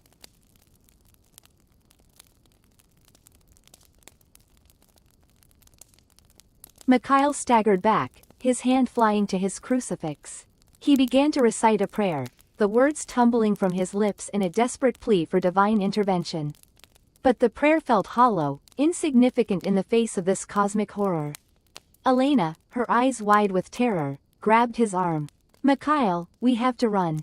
They scrambled back from the chasm, the ground still trembling violently. The tentacles, growing longer and thicker with every passing moment, lashed out, their tips dripping with the phosphorescent fluid. One brushed against a nearby rock, and the stone instantly dissolved, leaving behind a smoking, corroded pit. They stumbled across the plateau, the monstrous entity rising behind them, its shriek echoing across the desolate landscape. They had to find shelter, some place to hide from this unimaginable horror. But where could they go? They were miles from civilization, trapped on a remote mountaintop with a creature from beyond the stars. As they ran, Mikhail noticed something in the distance. A cave, partially hidden behind a cluster of jagged rocks. It was their only hope. They scrambled towards the cave, their lungs burning, their muscles screaming in protest. The tentacles lashed out again, narrowly missing them. They dove into the darkness, the stench of the creature clinging to them like a shroud. The cave was small, barely large enough for them to huddle together. They could still hear the shriek of the entity outside, the ground vibrating with its movements. Mikhail felt a sense of despair wash over him. They were trapped, cornered like rats. Elena, her breath coming in ragged gasps, clutched the journal to her chest. There has to be something, she whispered, flipping through the brittle pages. Some way to stop it. Her fingers brushed against a particular page, a page marked with a strange symbol. It was similar to the glyph on the monolith, but inverted, like a mirror image. "Mikhail, look," she said, her voice filled with a desperate hope. This might be it." The symbol, bathed in the faint light filtering through the cave entrance, seemed to pulse with the same rhythm as the glyph on the monolith, but with an opposing energy. It was like looking at two sides of the same coin, one representing creation, the other destruction. "What does it mean?" Mikhail asked, his voice barely a whisper. Elena shook her head. "I don't know, but I think it's a key." "A key to what? A key to stopping the creature? Or a key to something far worse?" The ground trembled again, and a shower of dust rained down from the cave ceiling. The creature was getting closer. They had to act fast. They had to understand the meaning of the inverted glyph before it was too late. Before the serpent's eye opened fully and unleashed its unimaginable horrors upon the world. Part 16. The Whispering Stones. The silence after the tremor was thick and suffocating. Dust motes danced in the single beam of Elias's headlamp, illuminating the newly revealed chamber beyond the crumbled section of wall. We stood, frozen, staring into the darkness as if it might stare back. The air hung heavy with the scent of damp earth and something else, something ancient and faintly metallic, like dried blood. What was that?" whispered Amelia, her voice barely audible above the thumping of her own heart. Elias swallowed hard, his Adam's apple bobbing nervously. "I don't know, but I don't like it." He took a tentative step forward, his beam slicing through the gloom. The chamber was circular, its walls lined with more of the unsettling, hieroglyph-like carvings we'd seen throughout the complex. But these were different, more intricate, more alive. They seemed to writhe in the flickering light, as though the very stone pulsed with some unseen energy. In the center of the chamber stood a single, monolithic pillar. It was jet black, impossibly smooth, and pulsed with a faint, internal luminescence. As we watched, the light intensified, bathing the chamber in an eerie, otherworldly glow. The carvings on the walls seemed to respond, their shadows lengthening and shrinking, as if mimicking breathing. It's like it's listening to us," I breathed, my skin prickling with unease. Elias slowly raised his hand, reaching out towards the pillar. "Don't." Amelia grabbed his arm, her eyes wide with fear. "We don't know what it is." He hesitated, then slowly lowered his hand. "You're right, but we have to know. This is the heart of it. I can feel it." He pointed his lamp at the base of the pillar.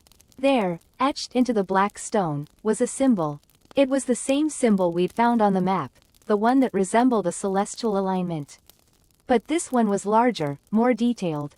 And within its intricate lines, we could now see tiny, almost microscopic carvings. They looked like faces.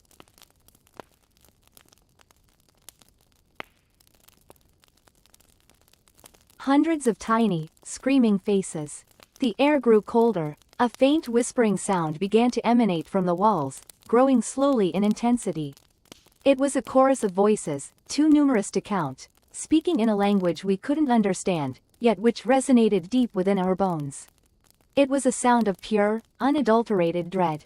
"It's the stars," Amelia whispered, her eyes fixed on the ceiling. We looked up.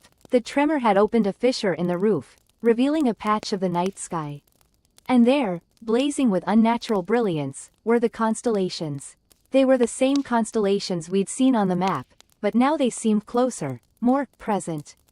The whispering intensified, building into a cacophony of sound. The pillar in the center of the room pulsed brighter, its internal light now a blinding white. The carvings on the walls writhed and twisted, their shadows dancing like demented puppets. And the tiny, screaming faces within the symbol on the pillar seemed to grow larger, their cries echoing the whispers from the walls. "We have to get out of here," Elias yelled, his voice barely audible above the din. He turned to run, but it was too late. The ground beneath our feet began to tremble violently. Cracks spider-webbed across the floor, the walls groaned and buckled. The whispering reached a deafening crescendo, and the pillar in the center of the room exploded in a blinding flash of white light. I was thrown backwards, landing hard on the cold stone floor. The air was thick with dust and the smell of ozone. My ears rang, and my vision swam. I struggled to sit up, my head spinning. Through the swirling dust, I could see Elias lying motionless a few feet away. Amelia was nowhere to be seen. The whispering had stopped. The light from the pillar had faded, leaving only the faint glow of Elias's headlamp. The chamber was in ruins. The walls had collapsed inwards, the roof had caved in. The only thing that remained intact was the black pillar, now cracked and broken, but still radiating a faint, malevolent aura. I crawled towards Elias, my heart pounding in my chest. I reached him and gently shook his shoulder. Elias? Elias, wake up. He groaned and slowly opened his eyes. What happened? He mumbled, his voice weak. The pillar, it exploded, I said, my voice trembling. Where's Amelia? He looked around, his eyes wide with panic. I don't know. I can't see her. We called out her name, our voices echoing in the ruined chamber. But there was no answer. Only the chilling silence of the whispering stones. And the growing realization that something terrible had happened. Something far worse than we could have ever imagined. Part 17. Whispers in the Obsidian. The biting wind whipped across the desolate plateau, carrying with it the faintest whisper. A sibilant hiss that seemed to emanate from the obsidian mirror itself. Eleanor pressed closer to Father Michael, the chill penetrating her thick parka. The glyphs carved into the mirror's surface shimmered faintly under the sickly green glow of the aurora, pulsing like a diseased heart. It's speaking, breathed Father Michael, his voice a trembling rasp. He clutched the silver crucifix tighter, its surface reflecting the unsettling light. But not in any language I know. Eleanor felt a prickle of fear crawl up her spine. The whisper intensified, growing into a low, guttural drone that vibrated through the very ground beneath their feet. The aurora overhead intensified, swirling and twisting into grotesque, ever-changing shapes. The stars seemed to pulsate in time with the drone, their light growing sharp and malevolent. We have to destroy it, Eleanor said, her voice barely above a whisper. Whatever this connection is, it needs to be severed. Father Michael hesitated. His face, etched with fear and doubt, was bathed in the otherworldly glow. But what if we're unleashing something worse? What if this mirror is the only thing holding it back? Holding what back? Eleanor shivered, the cold seeping into her bones. Before Father Michael could answer, a blood-curdling scream ripped through the night. It came from the direction of the tents, a sound of pure terror that cut through the wind's mournful howl. Eleanor and Father Michael exchanged a horrified glance. David, Eleanor cried, her heart pounding in her chest. She broke into a run, her boots crunching on the frozen ground. Father Michael followed close behind, his breath coming in ragged gasps. As they reached the camp, a scene of utter chaos met their eyes. The tents were ripped and torn, scattered across the frozen ground like discarded toys. Professor Armitage lay sprawled near the dying embers of the campfire, his eyes wide and staring, his face a mask of frozen horror. David was nowhere to be seen.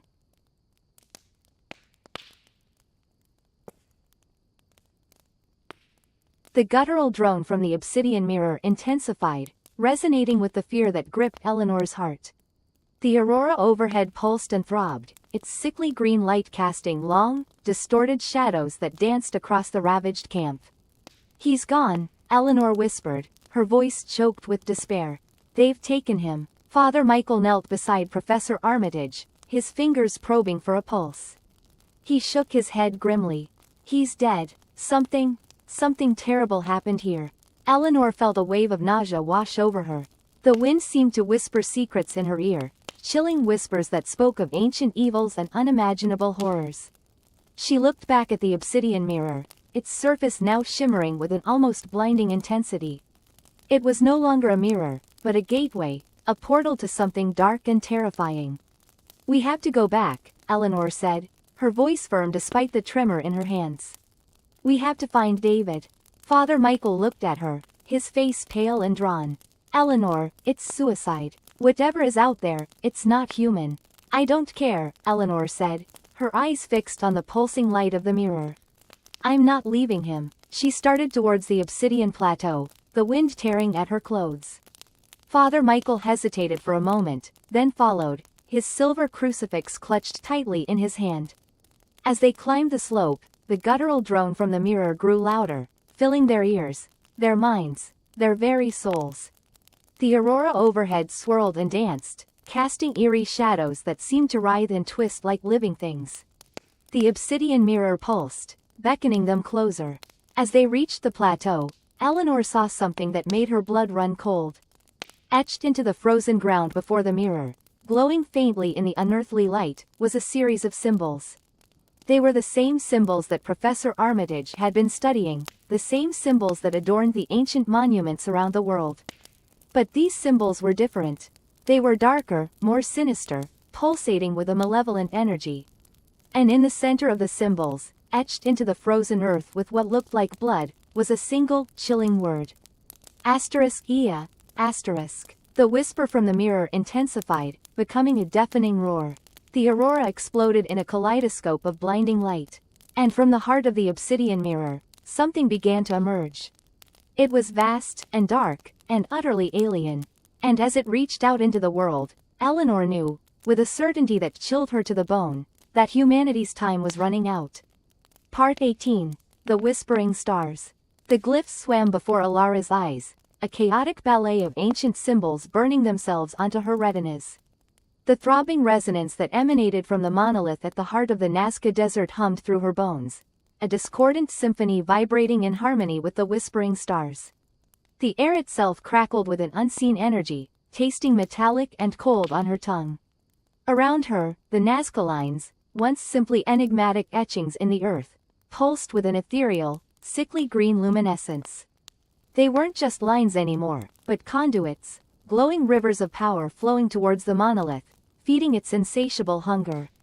The others, Professor Armitage, the stoic Liam, and even the cynical Daniel, were equally transfixed. Their faces, etched with a mixture of awe and terror, were bathed in the eerie green glow. The silence was profound, broken only by the soft, almost imperceptible rustling of the desert wind and the distant, maddening whisper that seemed to emanate from the stars themselves. Alara felt a cold dread grip her heart. The translations, the fragmented whispers she had gleaned from the monolith, pointed to something beyond comprehension, something vast and ancient and utterly malevolent. The monuments, aligned with the cosmic map, weren't just markers. They were anchors, holding something back, something that was now stirring in the depths of space. Suddenly, the ground beneath them trembled. The humming intensified, morphing into a low, guttural growl that resonated deep within their chests. The green glow pulsating from the Nazca lines intensified, the lines themselves seeming to writhe and shift like living things. It's reacting to something, Liam stammered, his voice trembling. Professor Armitage, his eyes wide with a terrifying mixture of fear and fascination, pointed towards the sky. Look, a section of the night sky, just above the horizon, shimmered and distorted. The stars within that area seemed to blur and then vanish, leaving behind a patch of absolute blackness, a void that seemed to suck the light from the world around it. The whispering grew louder, coalescing into a chorus of rasping, inhuman voices that echoed through the desert.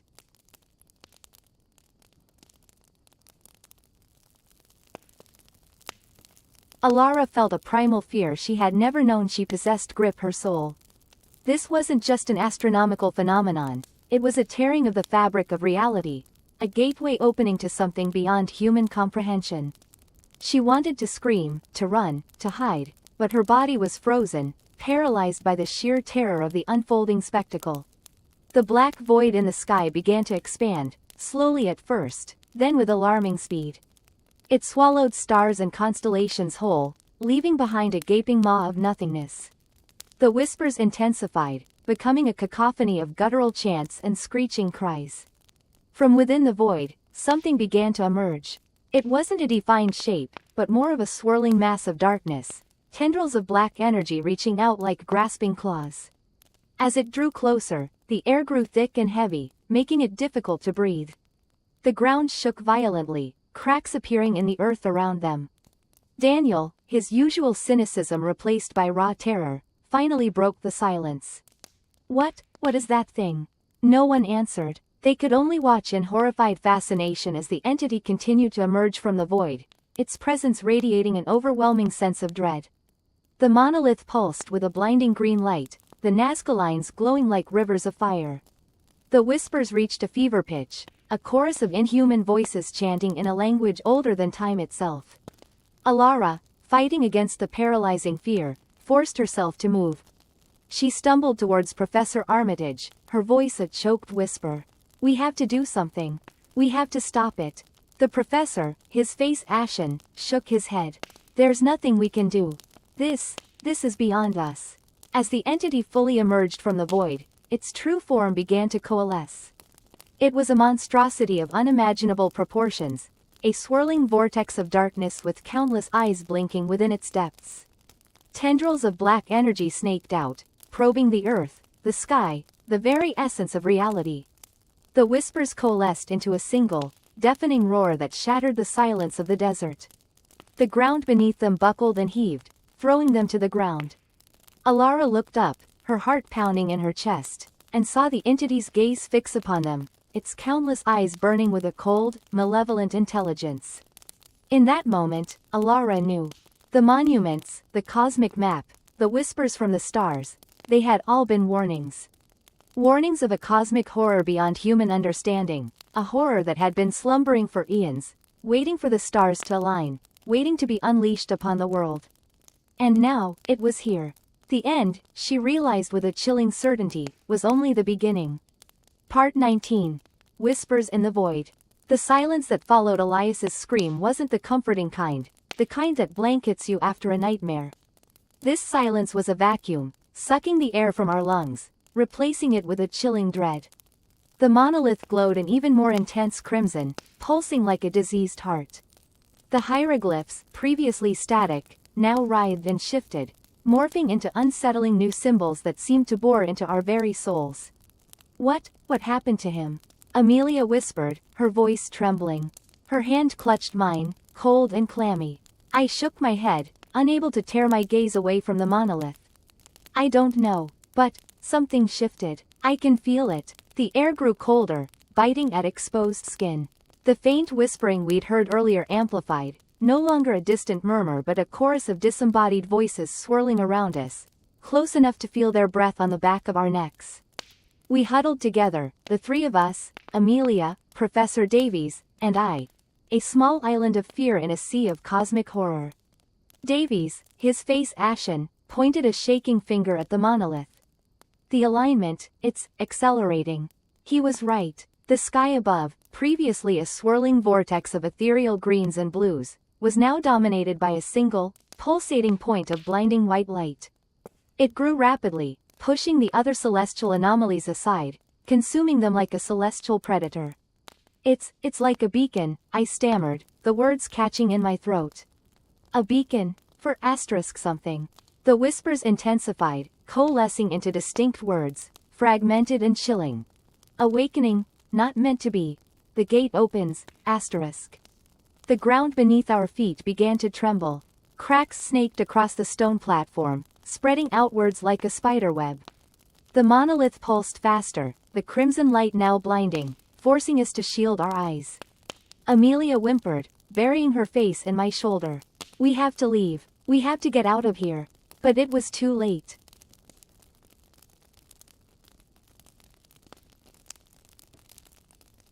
The blinding white light in the sky exploded outwards, engulfing everything.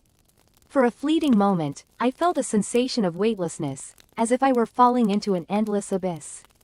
Then, darkness. When I opened my eyes, the world had changed. The crimson glow of the monolith had subsided, replaced by a soft, ethereal luminescence. The sky was no longer a chaotic swirl of colors, but a clear, deep violet, speckled with unfamiliar constellations. The air was still, and the whispering voices were gone, replaced by a profound, unsettling silence. We were still on the platform, the cracks in the stone now sealed, as if they had never been there. But something was fundamentally different. The air felt charged. The very fabric of reality seemed to vibrate with an unseen energy. Where are we?" Amelia stammered, her voice echoing strangely in the unnatural stillness. Davies, his eyes wide with a mixture of awe and terror, slowly turned in a circle, taking in the altered landscape. I don't know. It's like another dimension. Another reality. He was right. The familiar landscape of the Peruvian highlands was gone. In its place was a vista of impossible, alien beauty. Towering crystalline structures rose from the ground, their surfaces shimmering with an inner light. Strange, bioluminescent plants pulsed with a rhythmic glow, casting long, shifting shadows in the violet light. And in the distance, a vast, shimmering city, built of materials we couldn't comprehend, stretched towards the horizon. The silence was broken by a low, resonant hum, emanating from the monolith. The hieroglyphs, now stabilized, glowed with a soft, pulsating light. As we watched, a section of the monolith slid open, revealing a dark, gaping maw. A gentle breeze emanated from the opening, carrying with it a scent that was both alluring and repulsive, like the sweet decay of a forgotten paradise. From within the opening, a figure emerged. Tall and slender, its form was humanoid, yet undeniably alien. Its skin was a shimmering silver, reflecting the violet light of the sky. Large, black eyes, devoid of pupils, fixed upon us, sending a shiver down my spine. It wore a flowing robe of a material that seemed to shift and shimmer like liquid moonlight. The being raised a hand, a gesture that seemed both a greeting and a command. A voice, echoing in our minds rather than our ears, resonated with a chilling calmness. "Welcome, asterisk," it said. "You have opened the gate. You have fulfilled the prophecy, asterisk." The chilling implications of its words hung heavy in the air. We were not explorers. We were pawns. And the game, it seemed, had just begun. The whispered prophecies of cosmic alignment, the cryptic warnings of forgotten civilizations, had led us to this alien reality. And I knew, with a growing sense of dread, that whatever awaited us beyond the open gate of the monolith would be beyond our wildest nightmares. We had sought answers in the stars, and we had found them. But at what cost? Part 20. The Whispers of the Deep. The glyph, now pulsing with a sickly green light, floated in the center of the chamber. It spun slowly, casting grotesque shadows that danced across the obsidian walls, morphing into monstrous shapes that shifted and writhed before our eyes. Elena, still clutching the fragmented map, looked as if she might crumble into dust at any moment. The strain of the past few weeks, the relentless pursuit, the creeping dread, it was all etched on her face. Thomas, ever stoic, merely gripped the hilt of his ancient Roman sword, its dull surface reflecting the unsettling glow. "What do we do?" I whispered, my voice barely audible above the low thrum emanating from the glyph. It wasn't just a sound, it was a vibration that resonated deep within my bones, a feeling of wrongness so profound it threatened to shatter my sanity. Elena shook her head, her eyes fixed on the rotating symbol. "The map, it ends here. This is the nexus." "Nexus of what?" Thomas asked, his voice tight with tension. Before Elena could answer, the glyph began to spin faster, the green light intensifying until the chamber was bathed in an eerie, phosphorescent glow. The thrumming grew louder, morphing into a low, guttural chant that seemed to emanate from the walls themselves. It wasn't a human language, not something I'd ever heard before, but somehow, I understood its meaning. It was a call, a summons, an invitation to something ancient and terrible.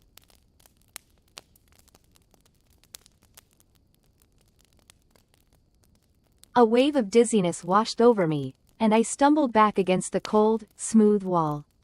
The chanting intensified, pressing against my skull, invading my thoughts.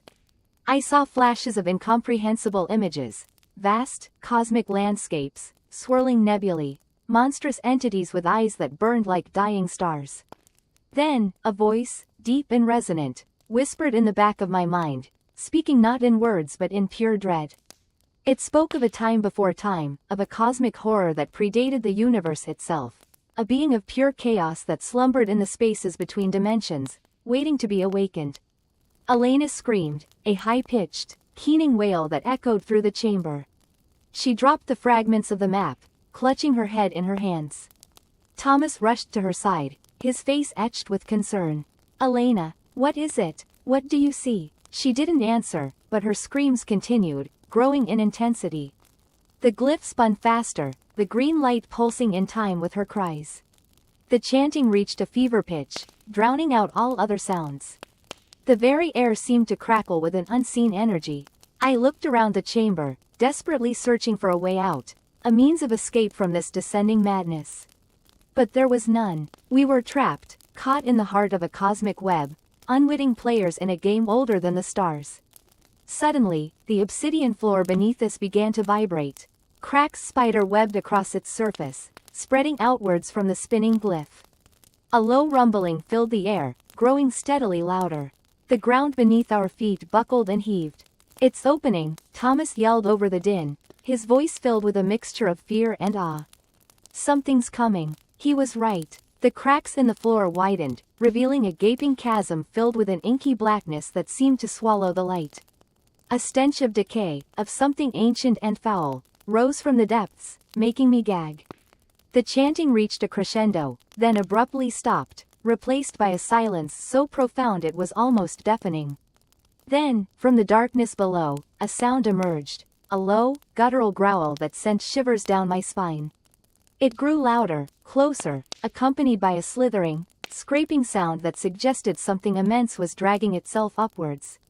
I looked at Elena, her face pale and drawn, her eyes wide with terror. She pointed a trembling finger towards the chasm. "The deep ones," she whispered, her voice hoarse. "They're coming." As the first tendrils of inky blackness reached out from the abyss, I knew we were doomed. The whispers of the deep had become a roar, and the ancient horror that slumbered beneath the surface of the earth was about to be unleashed.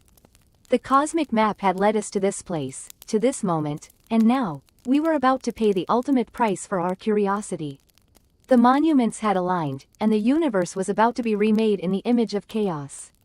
The last thing I saw, before the darkness consumed us, was the glint of a monstrous eye, vast and ancient, staring up from the abyss, filled with a cold, inhuman intelligence that promised only oblivion. Part 21. The Whispering Stars. The chanting had become a constant, a low thrumming vibration beneath the surface of reality, felt more than heard. It seemed to emanate from the monolith, now bathed in the unnatural starlight streaming through the freshly opened aperture in the sky. We huddled in the shadow of a crumbling wall, the remnants of some ancient observatory, the cold biting through our inadequate clothing.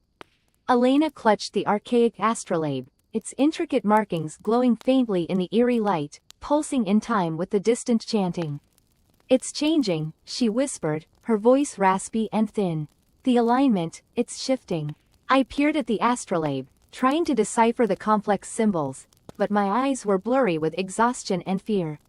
The starlight seemed to warp and twist around the instrument, making the etched lines shimmer and shift. A dizziness washed over me, a nauseating sensation of vertigo, as if the very ground beneath our feet was tilting. "What does it mean?" I asked, my voice a croak. Elena shook her head, her face pale and drawn. I don't know, but something is coming." The chanting intensified, growing louder, more insistent, until it felt like it was resonating inside our skulls. The air crackled with an unseen energy, the hair on my arms standing on end. The aperture in the sky pulsed with an unholy light, a sickly green tinged with purple, like a festering wound on the fabric of the universe. Then, movement.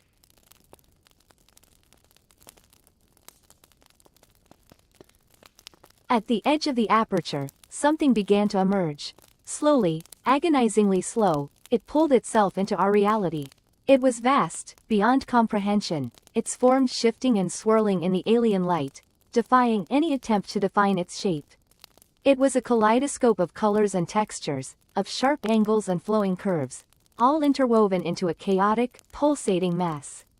There was no sense of scale, no point of reference, only the overwhelming impression of something utterly alien, something that should not exist within the confines of our universe. As it descended further, details, horrific in their implications, began to resolve themselves from the swirling chaos. Tentacles, thick as redwood trees and writhing with an obscene life, reached out, probing the edges of the aperture.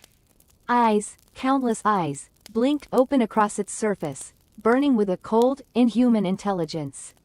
And then, a sound, different from the chanting, a low, guttural growl that seemed to tear at the very fabric of our sanity. We pressed ourselves against the wall, our breath held tight in our chests, trying to become invisible, to blend into the shadows. But we knew it was futile. The creature, whatever it was, radiated an awareness that transcended mere sight or sound. It knew we were there. One of the tentacles, dripping with a viscous, iridescent fluid, snaked down towards the ground, touching the earth with a sickening thud. The ground trembled, and a wave of putrid air washed over us, the stench of decay and something indescribably alien. The chanting reached a fever pitch, the monolith vibrating with such intensity that the ground around it began to crack. Elena grabbed my hand, her grip like iron. "We have to run," she whispered, her voice choked with terror. But where could we run? The creature blocked our only escape route, and even if we could somehow get past it, the landscape around us was bathed in the unnatural light, every shadow a potential hiding place for something. We were trapped. The creature continued its descent, its form growing more solid, more defined with every passing moment. The eyes, now hundreds, maybe thousands, fixed upon us, burning with a cold, calculating gaze. It was as if the universe itself was holding its breath, waiting for the inevitable. Then, the chanting stopped. The silence that followed was deafening, more terrifying than any sound we had heard. The creature paused, its descent momentarily halted, as if listening, waiting for a cue. The air thrummed with an unseen energy, the tension so thick it felt like it could be cut with a knife. And then, a new sound, a whisper, carried on the wind. It was not the chanting, nor the guttural growl of the creature. This was something different, something softer, yet somehow more chilling. It was a whisper of words, words that seemed to slither into our minds, bypassing our ears entirely. "We know you are here, asterisk." The whisper seemed to come from everywhere and nowhere, echoing in the empty spaces between the stars. The creature stirred, its tentacles twitching, the countless eyes blinking in unison. It was listening too. "We have been waiting, asterisk." The whisper grew louder, more insistent, the words burrowing deeper into our minds, twisting and turning, planting seeds of fear and despair. "And now, you are ours, asterisk." The creature let out a deafening roar, a sound that ripped through the silence, shattering the last vestiges of our hope. The tentacles lunged forward, and the world dissolved into chaos. Part 22. Whispers from the Void. The chanting intensified, vibrating through the very bedrock beneath our feet. The air crackled, shimmering with an unnatural, oily sheen. The glyphs on the pyramid pulsed, their light now a nauseating, throbbing purple. A wind, cold and reeking of ozone, whipped around us, tugging at our clothes, whispering secrets in a language older than time. Eliza clutched my arm, her face ashen, her eyes wide with terror. "It's happening," she breathed, her voice barely a whisper. The alignment. The ground began to tremble. Not the violent shaking of an earthquake, but a slow, rhythmic pulsation, as if the earth itself was breathing. The pyramid, bathed in the unholy glow, seemed to grow taller, stretching towards the distorted, swirling sky. The stars, now a chaotic mess of pulsating colors, seemed to be drawn towards a single point directly above the pyramid's apex. A low hum joined the chanting, resonating deep within my chest, making my teeth ache. The hum grew in intensity, morphing into a bone-jarring drone that seemed to penetrate every cell of my body. My vision blurred, and a wave of nausea washed over me. I stumbled, catching myself on the uneven ground.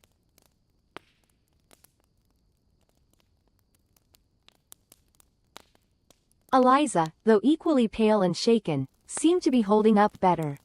She gripped a small, silver amulet, a protective charm given to her by a shaman in the Amazon, a relic from a civilization equally aware of the cosmic horrors that lurked beyond our perceived reality. She clutched it tightly, whispering a prayer in a language I didn't understand, but the desperation in her voice was universal. From the swirling vortex of stars above the pyramid, a shape began to coalesce. It was amorphous, constantly shifting, a writhing mass of shadows and light. Tendrils of darkness reached down, probing the atmosphere, leaving trails of iridescent, decaying light in their wake. The chanting reached a fever pitch, the earth shuddered violently, and a wave of pure dread washed over us, so potent it felt almost tangible. "We need to leave," Now, I yelled, my voice barely audible over the cacophony. Eliza nodded, her eyes fixed on the monstrous form taking shape above. We turned to flee, but the ground beneath us shifted, and a deep fissure opened up, blocking our path. The air shimmered, and from the fissure, a figure emerged. It wasn't human. It was tall and gaunt, its skin a sickly gray, stretched tight over its skeletal frame. Its eyes were black, empty voids, yet they seemed to bore into us, stripping away our sanity. Its limbs were elongated and disproportionate, ending in long, spindly fingers tipped with razor-sharp claws. It emitted a low, guttural growl, a sound that seemed to claw at the edges of our minds. Terror, raw and primal, gripped me. I fumbled for the flare gun in my backpack, but my hands were shaking so badly I could barely grip it. Eliza, still clutching her amulet, chanted louder, her voice taking on a strange, almost otherworldly quality. The creature took a step towards us, and the very air around it seemed to distort. The ground cracked and withered beneath its feet. It raised a hand, its long, skeletal fingers reaching for us. I finally managed to get the flare gun working, firing a bright red flare towards the creature. It recoiled slightly, hissing as the flare burst near it, but the effect was fleeting. The creature seemed to shrug off the momentary discomfort, its black eyes fixated on us with an unsettling intensity. Eliza's chanting intensified, and the amulet in her hand began to glow, emitting a soft, white light. The light grew stronger, pushing back the encroaching darkness. The creature hesitated, its movements becoming sluggish. It seemed to be struggling against an unseen force. It's working, Eliza gasped, her voice strained. But I can't hold it much longer. The creature let out a deafening shriek, a sound that ripped through the air, tearing at the fabric of reality. The ground beneath us heaved, and the fissure widened, spewing forth a noxious, black smoke. More figures began to emerge from the depths, their forms mirroring the first, their eyes burning with the same empty, malevolent gaze. We were surrounded. Hope dwindled, replaced by a chilling certainty that we were witnessing the dawn of something truly horrific. The alignment was complete, the gate had been opened, and the whispers from the void had become a deafening roar. The end, it seemed, was not a bang, but a slow, creeping dread, a suffocating embrace of cosmic horror. And we were trapped within its grasp. Part 23. The Whispering Stars. The silence after the monolith's activation was heavier than the stone itself. A silence that swallowed the wind, the distant crash of waves against the cliff face, even the frantic thumping of my own heart. Alara remained rigid, her hand outstretched towards the shimmering, obsidian surface, her eyes glazed over with a terrible, unknowable understanding. Fear, cold and sharp, pierced through the numbness that had settled over me. This wasn't the feeling of an impending disaster. This was the chilling realization that disaster had already happened, that we were standing on the precipice of something far beyond human comprehension, witnessing the aftershocks. The shimmering intensified, and the previously smooth surface of the monolith began to ripple like water. Constellations we knew, familiar patterns etched in our earthly skies, danced and twisted within the obsidian. Then, new patterns began to emerge, constellations of impossible geometries, alien angles and impossible intersections. The stars themselves seemed to whisper, a high, keening sound that vibrated deep in my bones. It was a language I felt rather than heard, a language of cosmic indifference, of vastness beyond measure, of existence beyond time. Alara finally lowered her hand, but her gaze remained fixed on the monolith. "They're here," she whispered, her voice hollow, drained of emotion. "They've always been here, watching, waiting." "Who?" I croaked, my voice barely above a whisper.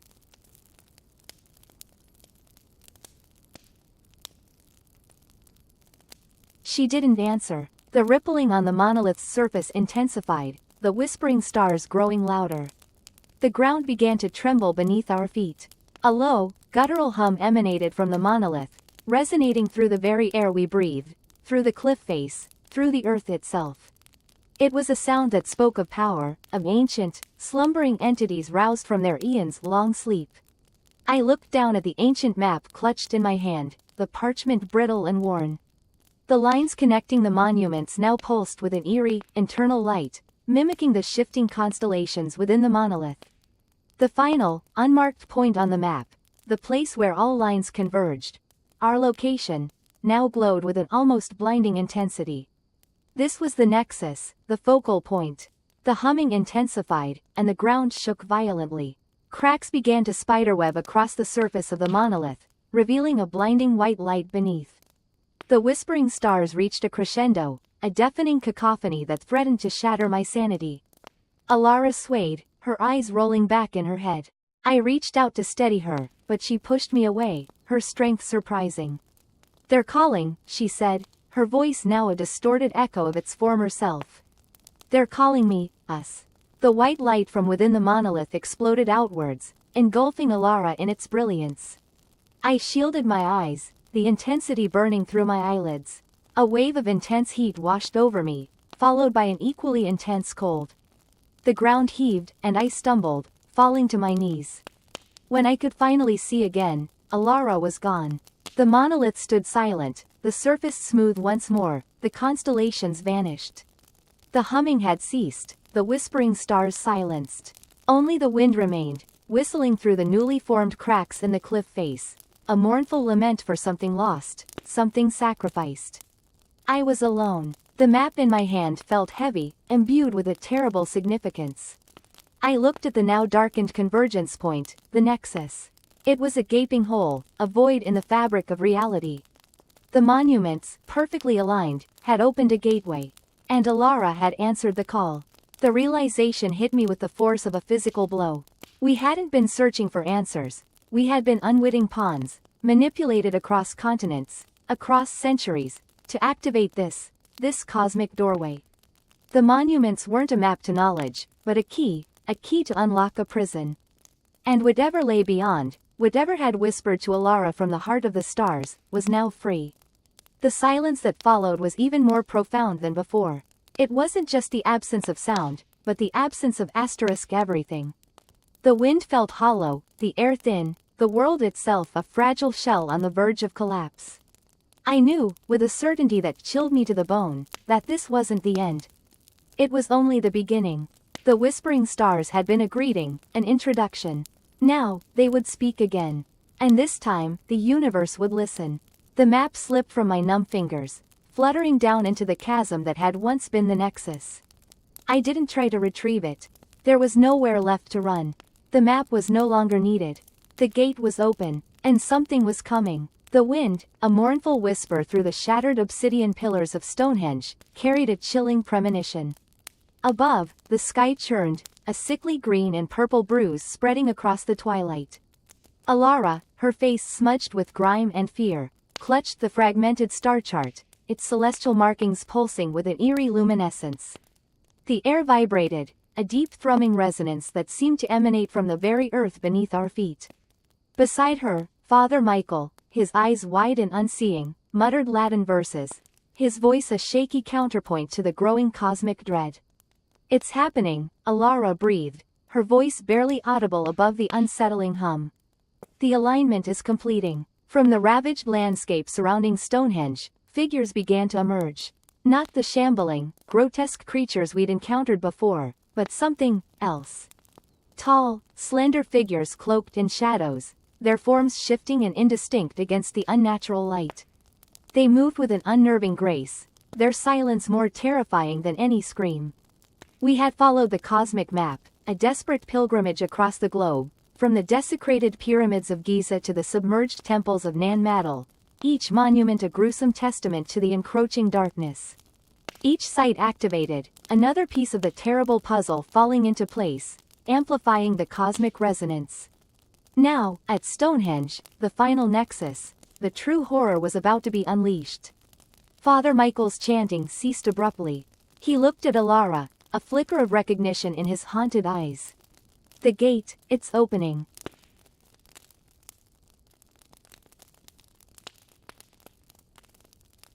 A swirling vortex of emerald and violet light erupted from the center of the stone circle, expanding with terrifying speed. It crackled with unseen energies, the air around it distorting and warping. A guttural, otherworldly roar echoed from the depths of the vortex, a sound that resonated deep within our bones, shaking us to the core. The shadowed figures moved closer, their forms solidifying, revealing elongated limbs, and faces that were both alien and unsettlingly familiar. Their eyes, large and luminous, fixed on the vortex, a mixture of anticipation and reverence. "They're welcoming it," Alara whispered, her voice choked with terror. From the heart of the swirling chaos, a single, massive eye materialized. It pulsed with a malevolent intelligence, its gaze sweeping across the ravaged landscape, settling on us with chilling intensity. The air grew thick, heavy with an oppressive dread. It felt as if the very fabric of reality was unraveling. Father Michael stumbled back, his face ashen. He clutched the crucifix around his neck, his lips moving in silent prayer. "Deus, miserere nobis," he whispered, his voice trembling. "God, have mercy on us." The eye blinked, and the ground beneath us trembled. Tendrils of dark energy snaked out from the vortex, reaching towards the shadowed figures. They embraced the tendrils, their bodies absorbing the energy, their forms becoming even more distorted and grotesque. Alara grasped my arm, her grip like iron. "We have to stop it," she said, her voice strained. "We have to close the gate." But how? We were powerless against this cosmic horror. The star chart, our only guide, now seemed like a mocking reminder of our impending doom. Suddenly, Father Michael straightened, his eyes burning with a newfound resolve. He raised his crucifix towards the vortex, his voice ringing out with surprising strength. "In nomine Patris, et Filii, et Spiritus Sancti." A blinding light erupted from the crucifix, a beam of pure white energy that pierced the swirling chaos. The eye recoiled, a guttural shriek echoing across the desolate landscape. The shadowed figures flinched, their forms flickering as the holy light washed over them. For a moment, hope flickered in Alara's eyes. But the respite was short-lived. The eye pulsed again, its malevolent gaze fixed on Father Michael. The tendrils of dark energy intensified, swirling around him, constricting him, lifting him into the air. His screams echoed through the night, cut short by a sickening crunch. The crucifix fell to the ground, its light extinguished. Alara screamed, her voice raw with anguish. The shadowed figures turned towards us, their luminous eyes burning with predatory hunger. The gate was fully open. And whatever lay beyond, it was coming for us. The earth shuddered violently, cracks spider webbing across the ground. The sky above roiled, the sickly green and purple intensifying, as if the very heavens were weeping. The final piece of the puzzle was in place. And the horror that awaited us was beyond comprehension. All that remained was the inevitable. The end, or perhaps, just the beginning. The chanting intensified, resonating not just in the air but within the marrow of our bones. The obsidian obelisk, now fully bathed in the unholy glow of the aligned constellations, throbbed with a sickening, organic pulse. The glyphs carved into its surface wriggled like worms, their meanings, once tantalizingly close to decipherment, dissolving into a chaotic swirl. Dr. Albright, his eyes gleaming with an unsettling mix of terror and fascination, began to sway, his lips moving silently, mimicking the rhythmic chant of the cultists. The ground beneath us trembled, a low, guttural growl echoing up from the earth's depths. The starlight, warped and twisted by some unseen force, began to coalesce around the obelisk, forming a shimmering, swirling vortex of impossible colors. It pulsed, breathed, an embryonic cosmic horror gestating in the heart of the ancient monument. Sarah clutched my arm, her fingernails digging into my skin. Her face, pale and drawn, reflected the sheer, unadulterated dread that had gripped us all. Even Jackson, the stoic veteran, looked shaken, his hand trembling as he gripped his useless rifle. "It's too late," he whispered, his voice hoarse. "We should have never come here." He wasn't wrong. We had chased a ghost story, a myth whispered in dusty tomes, and found a reality far more terrifying than any fiction. We had sought knowledge and unearthed oblivion. The chanting reached a fever pitch as the vortex above the obelisk expanded, its edges crackling with an otherworldly energy. A low hum, a sound that seemed to bypass the ears and vibrate directly in our skulls, began to build, growing in intensity until it threatened to shatter our sanity. Then, from the heart of the vortex, a form began to emerge.